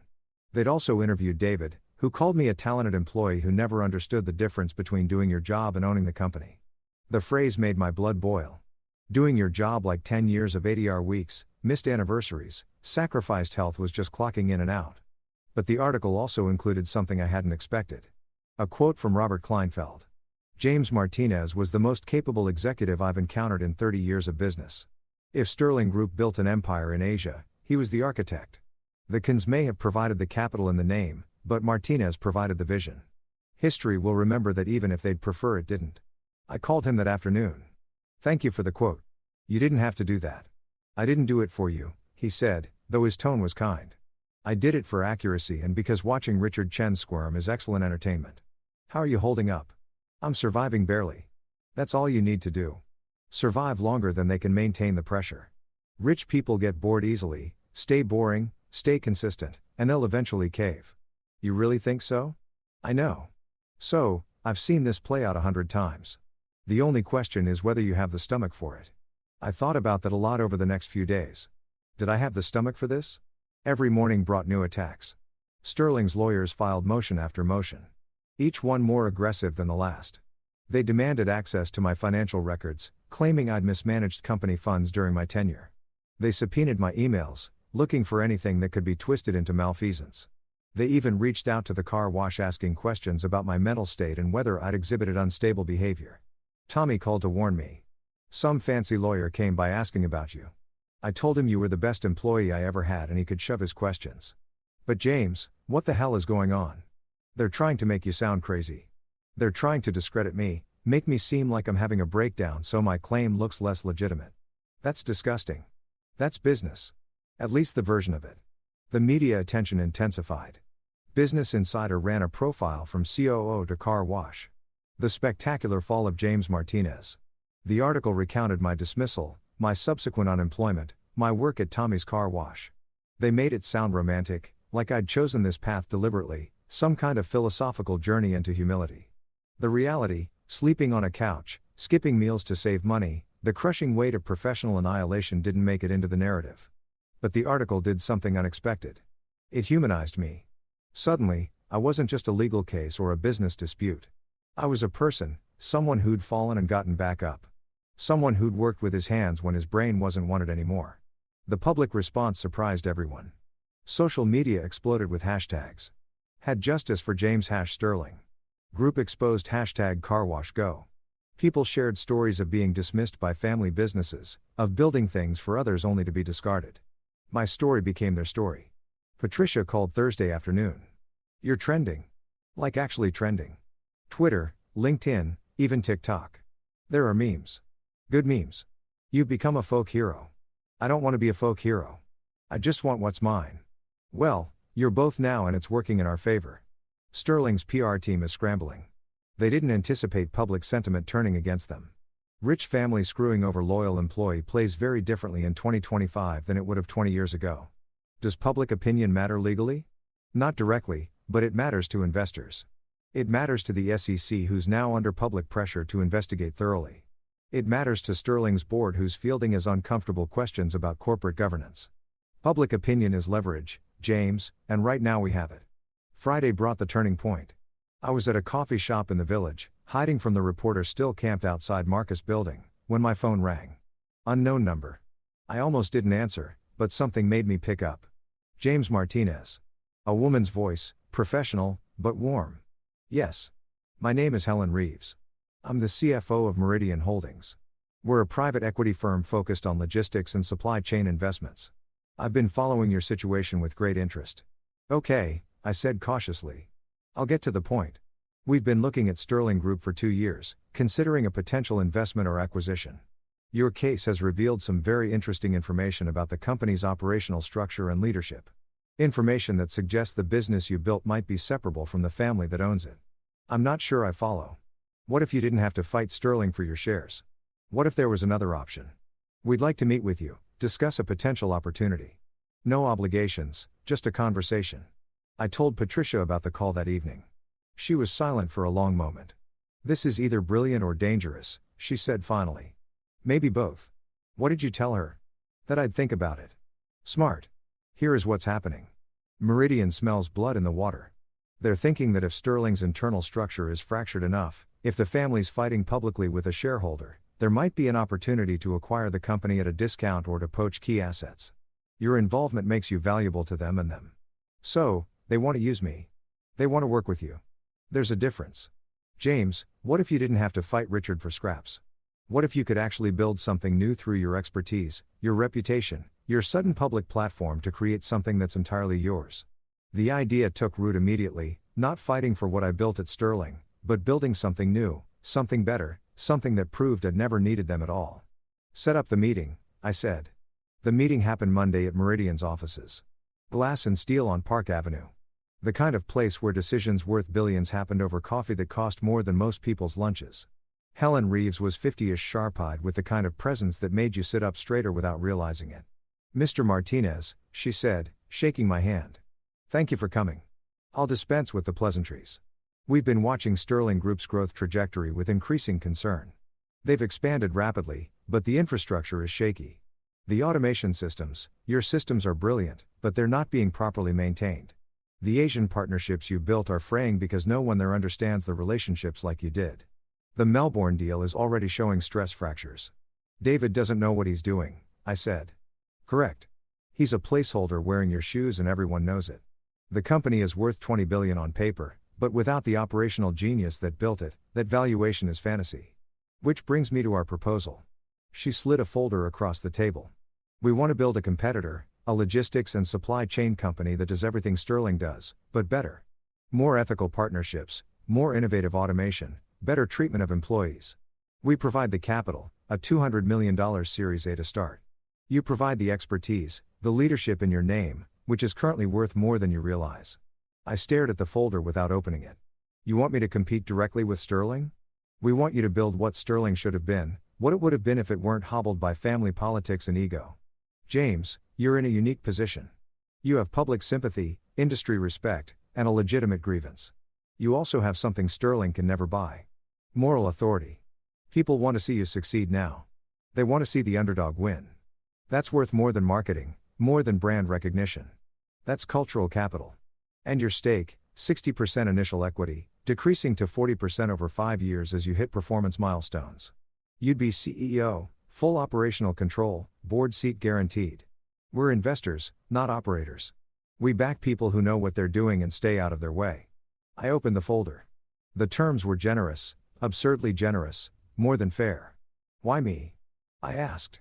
You could hire any consultant, any operations expert. Why build a company around someone who's currently being sued by their former employer? Helen smiled. Because you're not just someone, you're a story. You're proof that talent matters more than pedigree. That hard work matters more than birthright. In an age where people are exhausted by dynasty and nepotism, you're something rare. Someone who earned everything and got screwed for it. That's not just good business, Mr. Martinez. That's justice. And justice sells. I thought about it. Really thought about it. This wasn't about fighting Sterling anymore. This was about proving I could build something better without them. About taking everything they tried to destroy and using it to create something they could never compete with. What about my Sterling shares? I asked. I'm still fighting for those. Keep fighting. Win if you can. We don't care about your past compensation. We care about your future value. Though I'll admit, watching Richard Chen's face when his former employee becomes his biggest competitor would be satisfying for everyone involved. Patricia had been quiet throughout the meeting. Now she spoke up. What's the timeline? We'd like to move fast. Formal term sheet by end of week. Initial funding within 30 days. Operations launch within 90. Sterling's IPO is scheduled for March. We'd like to be operational by February. Generating press about the ethical alternative to Sterling Group. Make investors think twice about where they put their money. That's aggressive. Patricia said that's necessary. Window of opportunity is small. Right now, James is sympathetic. 6 months from now, he's old news. We need to move while the narrative is fresh. I looked at Patricia. She gave me a small nod. The lawyer equivalent of this is legitimate. I need time to think, I said. Of course, you have until Friday. After that, we pursue other options. Helen stood, extended her hand again. James, I've built 6 companies from scratch. I know talent when I see it. You're the real deal. Sterling Group's loss is someone's enormous gain. I'd like it to be ours. We left the meeting and walked 3 blocks before either of us spoke. She's not wrong, Patricia said finally, about any of it. This could be huge or it could blow up spectacularly. Life's binary like that sometimes, safe or spectacular. Rarely both. What do you think I should do? She stopped walking, looked at me directly. I think you should ask yourself what you're actually fighting for. If it's recognition from the Kins, you'll never get it. They'll die before they admit you were valuable. But if it's proof to yourself, proof to the world that you were never nothing. This does that. This does that louder than any shareholder statement or IPO filing ever could. That night, I couldn't sleep. I lay on Marcus's couch, though he'd started calling it the $70 million couch, which made us both laugh, and thought about everything. 2 paths. Fight Sterling for what was mine. Drag it through courts and media and years of exhausting battle, or build something new, something better, something entirely mine from the beginning. My phone buzzed, text from Sarah. We need to talk. My father is willing to negotiate, please, before this gets worse. I stared at the message, then typed back, there's nothing to negotiate. I'm done fighting over scraps. Her response came immediately. What does that mean? I didn't answer. Instead, I pulled up Helen Reeves's number and started composing an email. The subject line was simple. I'm in. The term sheet arrived Wednesday morning. 47 pages of legal precision that essentially said, we believe in you enough to bet $200 million on it. I read it 3 times with Patricia, then once more alone, making sure I understood every clause, every contingency, every way this could either liberate me or bind me to something worse than Sterling ever was. It's clean, Patricia said after our final review. Remarkably clean. No hidden traps, no poison pills. The equity vesting schedule is aggressive but fair. The performance milestones are ambitious but achievable. Helen Reeves wasn't lying. They really do want you to succeed. And if I fail, then you fail with $200 million of their money, not yours. You are risking your reputation and your time. They're risking capital. That's the deal. That's always the deal. I signed it Thursday afternoon in Meridian's conference room, the same room where Helen had made her pitch. This time there were more people, lawyers, accountants, board members, all watching as I put my name on something that would either validate everything I'd ever believed about myself or prove that I'd been lucky once and foolish twice. "Congratulations," Helen said, shaking my hand. "You're now the CEO of Martinez Global Logistics. We've already filed the corporate paperwork, secured the initial banking relationships, and leased office space in Long Island City. You start Monday." "Martinez Global Logistics," I said. "That's the name. Your reputation is the brand. People want to work with you, invest in you, believe in you. We're not hiding that. We're celebrating it." She handed me a folder. "Inside, you'll find preliminary budgets, hiring authority, and a list of consultants we've identified who might be interested in jumping ship from Sterling.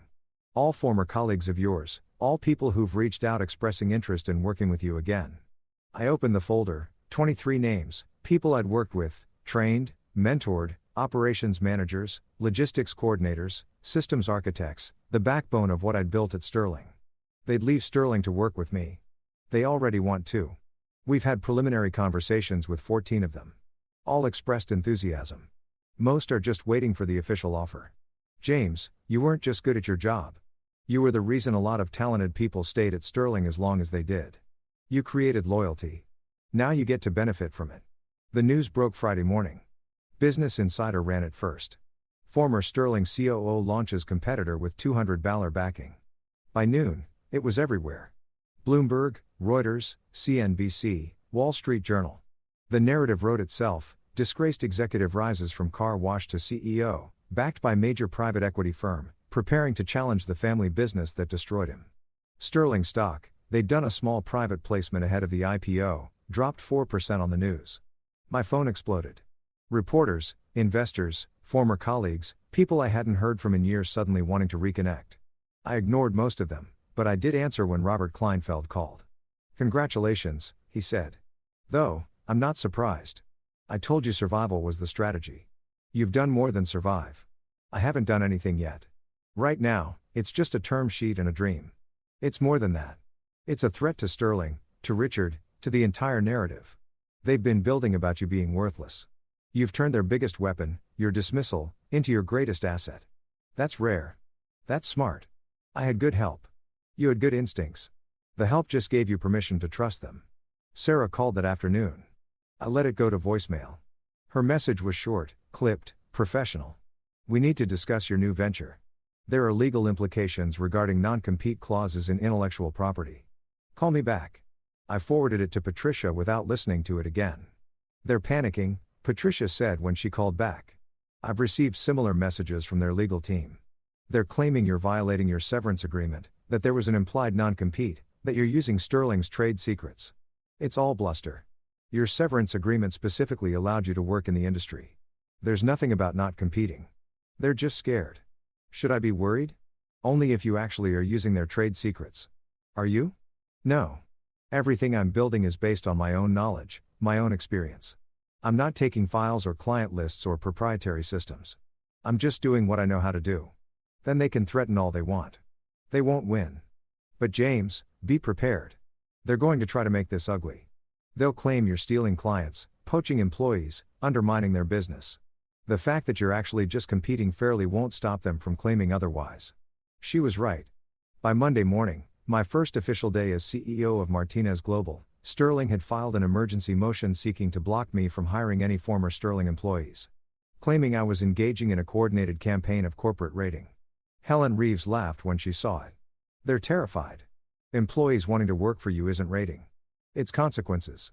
Maybe if they treated people better, they wouldn't be fleeing at the first opportunity." We held our first company meeting that afternoon in temporary office space. Just 12 people, the core team Helen and I had assembled. 4 former Sterling employees who'd officially resigned that morning. 3 consultants with deep logistics experience.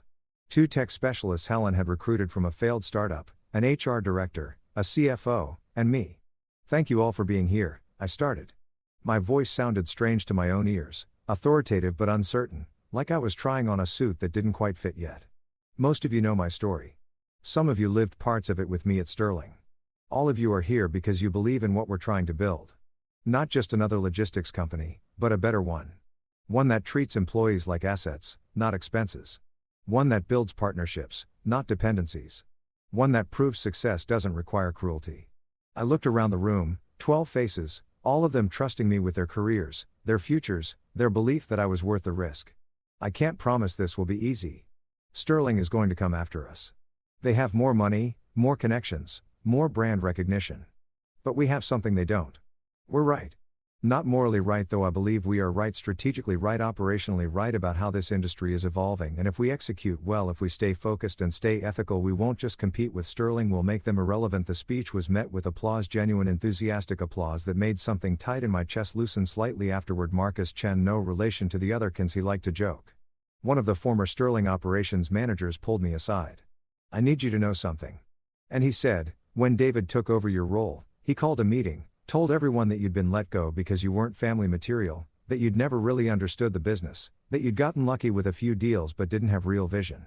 Half the room knew it was the other half wanted to believe it. Because believing otherwise meant admitting they work for people who destroy talent out of spite. Why are you telling me this? Because you need to understand what you're up against. It's not just Richard and David. It's everyone at Sterling who's invested in the lie that you didn't matter. If you succeed, if this company thrives, it proves they've been propping up mediocrity and calling it excellence. They can't afford for you to win. It would shatter their entire self-concept. Good. Hashiman said, "Let it shatter." The first month was chaos. Beautiful, exhausting chaos. We worked 18-hour days building systems, establishing protocols, reaching out to potential clients. I was doing everything: operations, strategy, sales, even some IT troubleshooting. When our systems crashed at 2 o'clock in the morning, it was exactly like the early days at Sterling, except this time I owned it. This time, my name was on the door. We landed our first client in week 3, a mid-size manufacturing company that had been using Sterling for distribution. They'd heard about Martinez Global, reached out directly, said they wanted to work with the guy who actually built Sterling's Asian network, not the kid who inherited it. The contract was small, $2.3 million annually, but it was proof of concept. We could compete. We could win. Sterling's response was immediate and vicious. They called our new client, offered them a 50% discount to stay. The client called me, told me about the offer, asked what we could do. Nothing. I said, "We can't match that. They're operating at a loss to keep you. It's not sustainable. So, I should take their offer. You should do what makes sense for your business. If price is all that matters, take Sterling's deal. But understand, they're only doing this because they're afraid. Once we're gone, once the threat is eliminated, that discount disappears. You'll be right back where you started. Except now you'll know they see you as a pawn, not a partner." The client thought about it for 2 days, then called back. "We're staying with you, not because of price, because we trust you. That's worth more than 50%. We celebrated that night, the whole team. Pizza and beer in our barely furnished office. All of us knowing we'd won something bigger than a contract. We'd won respect. But Sterling wasn't done. They filed another lawsuit in week 5, claiming we'd stolen their client list. We hadn't. The client had come to us, but the accusation itself was damaged enough. 2 other prospects who'd been considering us suddenly went quiet. This is the strategy, Patricia explained. Death by 1,000 lawsuits. They don't need to win. They just need to make working with you seem risky, complicated, litigious. They're trying to poison your reputation with enough legal smoke that potential clients can't see the fire isn't real. How do we fight it? We win one decisively. We take one of their lawsuits to court and we embarrass them publicly. Make an example. Show everyone else that their threats are empty. We picked the client-stealing claim. It was the most obviously false, the easiest to disprove. Patricia filed a motion to dismiss with prejudice, arguing the claim was frivolous and possibly sanctionable. The hearing was scheduled for mid-December, 2 months after I'd signed with Men, 3 months after the SEC filing that had started everything. I walked into that courtroom wearing the same J.C. Penney suit I'd worn to my last day at Sterling, now properly fitted because I could afford a tailor. Richard was there sitting in the front row with David and a phalanx of lawyers. Sarah wasn't. I didn't know if that meant something or nothing. The judge was a woman in her 60s named Margaret Brennan, known for not tolerating nonsense. She listened to Sterling's lawyer argue that we'd engaged in systematic targeting of Sterling Group clients using proprietary information obtained during Mr. Martinez's employment. Then Patricia stood up. "Your Honor, this claim is not just without merit, it's demonstrably false. The client in question, Delmare Manufacturing, initiated contact with Martinez Global Logistics. We have emails, phone records, and sworn testimony from their CEO. Sterling Group is attempting to use this court to prevent legitimate business competition. They're embarrassed that a former employee is succeeding without them. So, they're trying to criminalize success. It's petty. It's baseless, and it's wasting this court's time. She submitted documentation, phone logs, emails, a letter from Dilmare's CEO explicitly stating they'd sought us out, that no one from Martinez Global had ever contacted them first. Judge Brennan read everything in silence. Then she looked at Sterling's lawyers. Do you have any evidence at all, that Mr. Martinez or his company initiated this relationship? Sterling's lead counsel hesitated. We believe there must have been preliminary contact. That isn't documented. Belief isn't evidence, counselor. This is a court of law, not a court of imagination. Do you have evidence? We believe further discovery would reveal. That's a no. Judge Brennan closed the file. Motion to dismiss granted. Furthermore, I'm awarding attorney's fees to the defendants. Sterling Group, you've attempted to use litigation as a competitive weapon. That's not what our legal system is for. Consider this a warning. File another frivolous suit against Martinez Global and I'll consider sanctions. The gavel came down like a thunderclap. We'd won. Richard stood up and walked out without looking at me. David followed, his face red with fury. Their lawyers gathered their materials in embarrassed silence. Patricia turned to me, grinning. And that's how you slay a dragon. The news spread fast. That night, Business Insider ran it. Judge slammed Sterling Group for frivolous lawsuit against former executive. The article was brutal, detailing how Sterling had tried and failed to use legal intimidation, how the judge had awarded us fees, how we'd proven our legitimacy. My phone started ringing immediately. 3 new client inquiries, 2 former Sterling employees asking about positions, a reporter from Forbes requesting an interview for a feature on ethical business alternatives. We'd been in business for 2 months, and we were already becoming something real. That night, I went back to Marcus's apartment, still my home. Though I could afford my own place now. I just hadn't had time to move. Marcus was waiting with champagne. You won, he said, popping the bottle. You actually won. One battle, not the war. Yeah, but James, it's still a win. After everything they did to you, after all the ways they tried to destroy you, you stood in a courtroom and a judge told them they were wrong. That's not nothing. That's everything. I took the champagne glass, let myself feel the moment. He was right. It was everything. My phone buzzed. Text from an unknown number. This is Linda Chen. We need to talk. Please call me. I stared at the message for a long time. The woman who'd called me weak, who'd sneered at me washing cars, who'd made it clear I'd never be family. Now she wanted to talk. I showed Marcus. He whistled low. What are you going to do? I thought about everything that had happened, everything that had changed. About the boy who'd wanted so desperately to belong to their family and the man who had realized he didn't need to. I deleted the message without responding. I'm going to keep building, I said. That's what I'm going to do. 6 months after I'd signed those first papers with Patricia Wong, Martinez Global Logistics had grown from 12 people in temporary office space to 87 employees across 3 locations. We'd landed 19 major clients, 8 of them former Sterling accounts who'd switched because they trusted me more than they trusted David's fumbling attempts to replicate what I'd built. Our revenue projections for year 1 had been conservative. Helen Reeves had estimated $40 million. We were on track to hit $73 million. Sterling's IPO scheduled for March had been delayed twice. First to May, then to July. Investor confidence was shaky. The lawsuits they'd filed against me, all dismissed or withdrawn, had raised questions about management stability. David's operational failures were becoming impossible to hide. Their Q1 earnings released in April showed declining margins in Asia and problems with the Melbourne contract I'd negotiated years ago. Turns out relationships matter. Turns out you can't just inherit expertise. The business press was having a field day. Forbes ran a cover story in May. The Revenge of James Martinez. How a fired executive built a better company. The article detailed everything. The dinner that destroyed me. The car wash that humbled me. The lawyer who armed me, the company that validated me. It painted Richard Chen as a cautionary tale about hubris and family politics. It painted me as proof that talent finds a way. But the real turning point came in June. Patricia called me on a Tuesday morning, her voice carrying something I'd rarely heard from her. Excitement. Remember how Sterling's been fighting to keep your original equity stake tied up in litigation? She said, claiming it was invalid, that you'd waived it, that there were verbal agreements nullifying it. Hard to forget, they filed 18 motions. 19.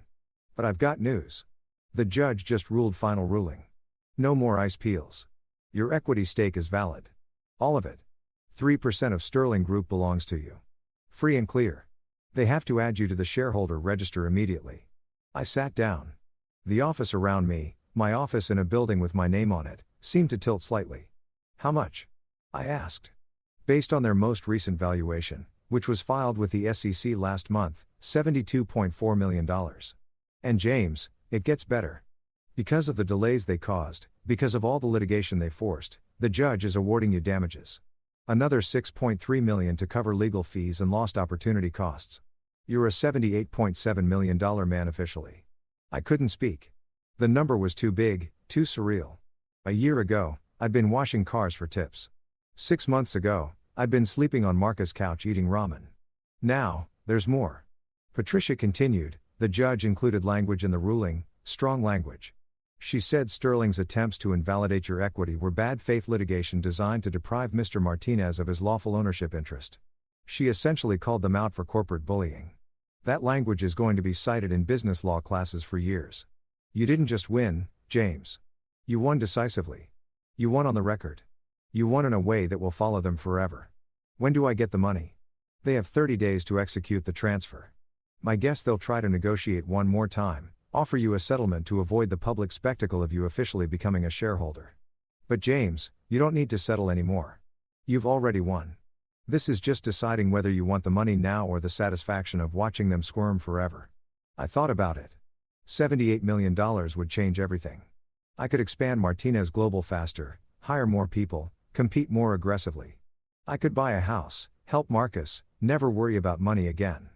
But being a Sterling Group shareholder, having my name in their prospectus, attending their annual meetings, voting on their decisions, that was something else. That was permanent proof. That was the receipt. I want the shares, I said, not a buyout. The actual shares. I want my name in their prospectus. I want to sit in their annual meeting. I want them to see me every single time they celebrate success that I built.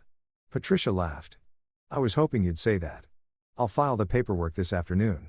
The news broke within hours. Bloomberg Sterling Group forced to recognize former executive 78 stake. Wall Street Journal judge rules against her against Sterling and shareholder dispute awards damages.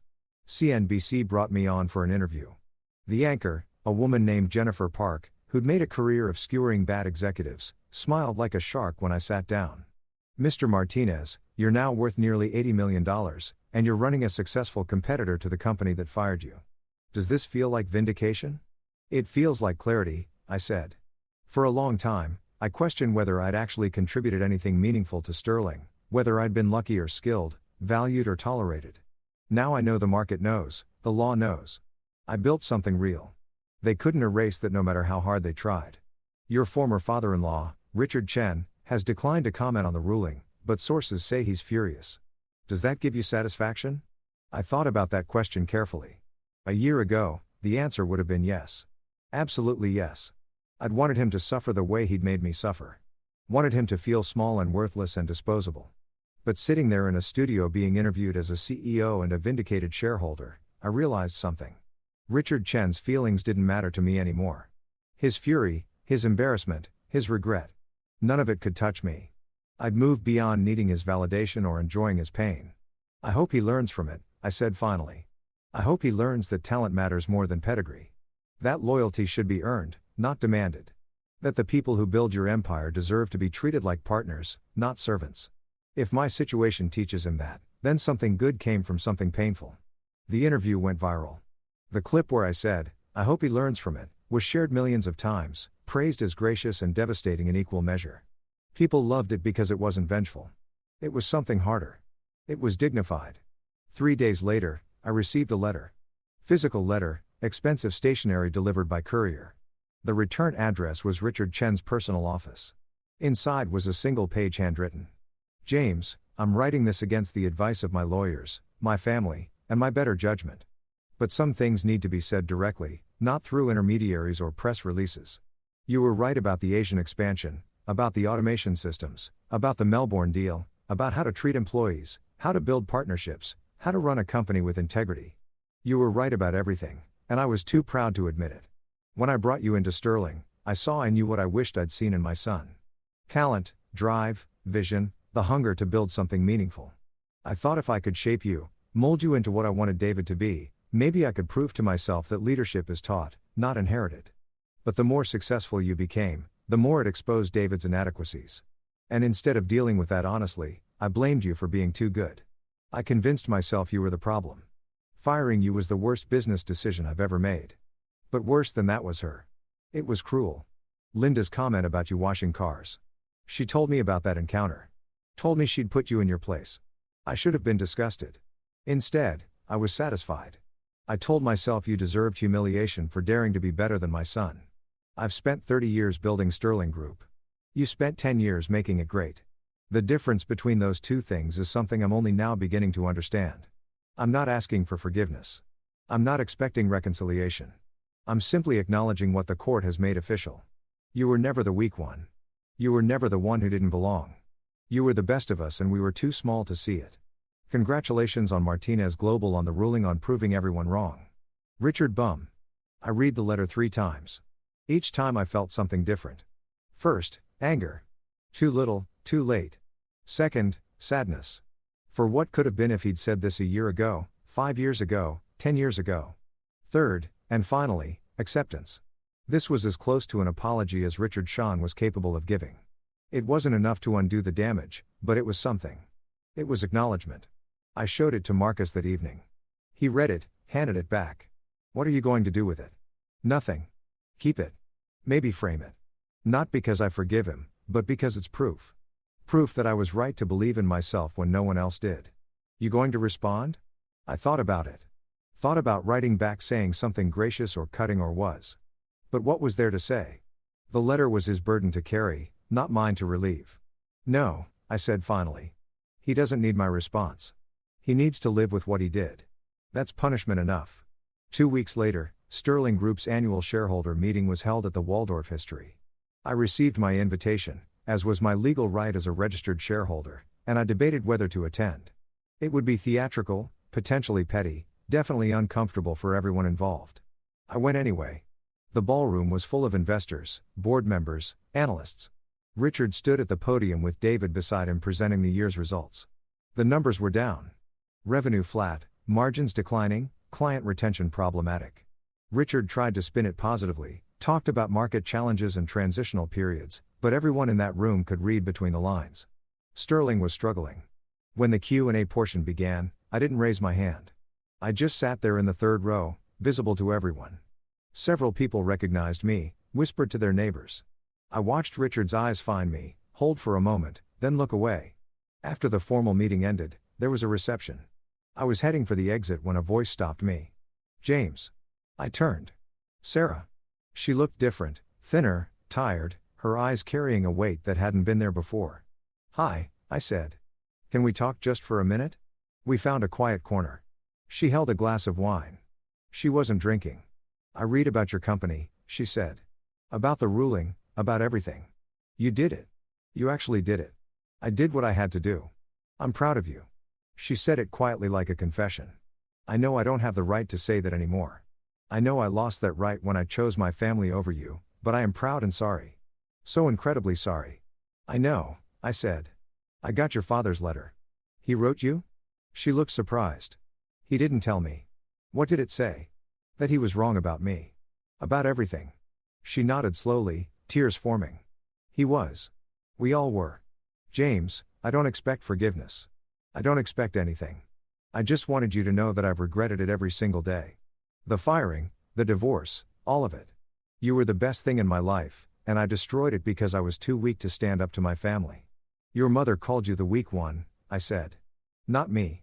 She was talking about herself. Sarah laughed through her tears. Maybe, probably. God, we're a mess, aren't we? The Chen family empire built on pride and cruelty and fear. You could leave. I said, you don't have to stay. And do what? I've been Sterling Group my entire life. I don't know how to be anything else. I didn't know how to wash cars. You learn. She smiled sadly. Maybe I'm not as brave as you. You could be if you wanted to. She looked at me for a long moment.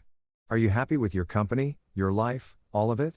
I thought about Martinez Global, about the team I'd built, the clients who trusted me, the future I was creating brick by brick, About the couch I'd slept on and the cars I'd washed in the long climb back from nothing. About Patricia and Helen and Robert Kleinfeld and everyone who'd believed in me when I'd stopped believing in myself.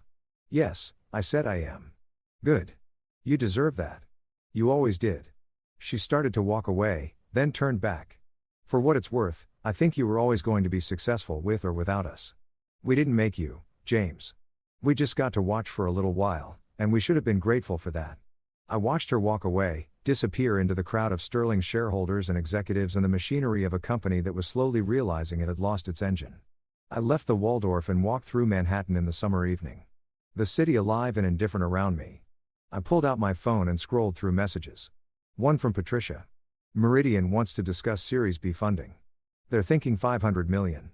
Updawn call me. One from Marcus Chen at Martinez Global.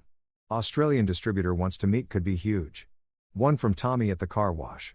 Saw you on CNBC. Still the best employee I ever had. Proud of you, kid. And one from Marcus. My Marcus. My best friend who'd given me his couch when I had nothing. Dinner tonight. My treat. You're buying next time, though. You're rich now, I smiled and typed back, deal, but we're still splitting it. Some things don't change. I walked to the East River, the same place I'd walked to at 4 a.m. 6 months ago when I couldn't sleep. When I was trying to remember who I was, I stood at the railing and watched the water catch the last light of the sun. And I thought about everything that had happened. Everything I'd lost, everything I'd gained, everything I'd learned. You were always the weak one. Linda Chen's words meant to destroy me had become the fuel. Every time I'd wanted to give up, every time I'd thought, maybe they were right. Maybe I was nothing without them. I'd heard those words and pushed harder. Turns out the weak ones are the people who need cruelty to feel strong. The weak ones are the people who can't win without cheating. The weak ones are the people who destroy talent because they're threatened by it. I was never the weak one. I pulled out the velvet box I'd carried in my pocket for months, the anniversary gift I'd bought for Sarah. The necklace with our intertwined initials. I'd kept it as a reminder of what I'd lost. But standing there watching the sun set over the city that had broken me and rebuilt me, I realized I didn't need reminders anymore. I opened the box, looked at the necklace one last time, and dropped it into the river. It made the smallest splash, barely a ripple, and then it was gone. Some things you carry, some things you let go, some things you build, some things you leave behind. I turned away from the water and headed home, not to Marcus' couch anymore, but to the apartment I'd finally rented in Brooklyn, the one with the view and the space and the quiet I'd earned, and I felt lighter than I had in years. 10 years ago, Richard Chen had offered me a chance to build something meaningful. He'd promised me family, belonging, a place where my talent mattered. He'd lied. Or maybe he'd just been wrong. But in the wreckage of that lie, I'd found something better. I'd found proof. Not proof that they were wrong, though they were. Proof that I was right about myself, about what I could build. About who I'd always been underneath the titles and the validation and the desperate need to belong. I was James Martinez. I'd built an empire once for someone else. Now I was building one for myself, and this time nobody could take it away. James Martinez went on to grow Martinez Global Logistics into a billion-dollar company within 5 years. Sterling Group's IPO eventually happened, underperforming expectations. Richard Chen retired 2 years later. David stepped down as COO 6 months after that, citing personal reasons. Sarah Chen left the family business and started a non-profit focused on workers' rights. James never remarried, but he dated occasionally and found contentment in the work itself. Building something fair, something honest, something that proved excellence doesn't require cruelty. The velvet box with the necklace rests somewhere at the bottom of the East River. The story of what happened to James Martinez is still taught in business schools as a case study in resilience, corporate governance, and the difference between building a company and inheriting one. But James doesn't think about legacy much anymore. He's too busy building the future.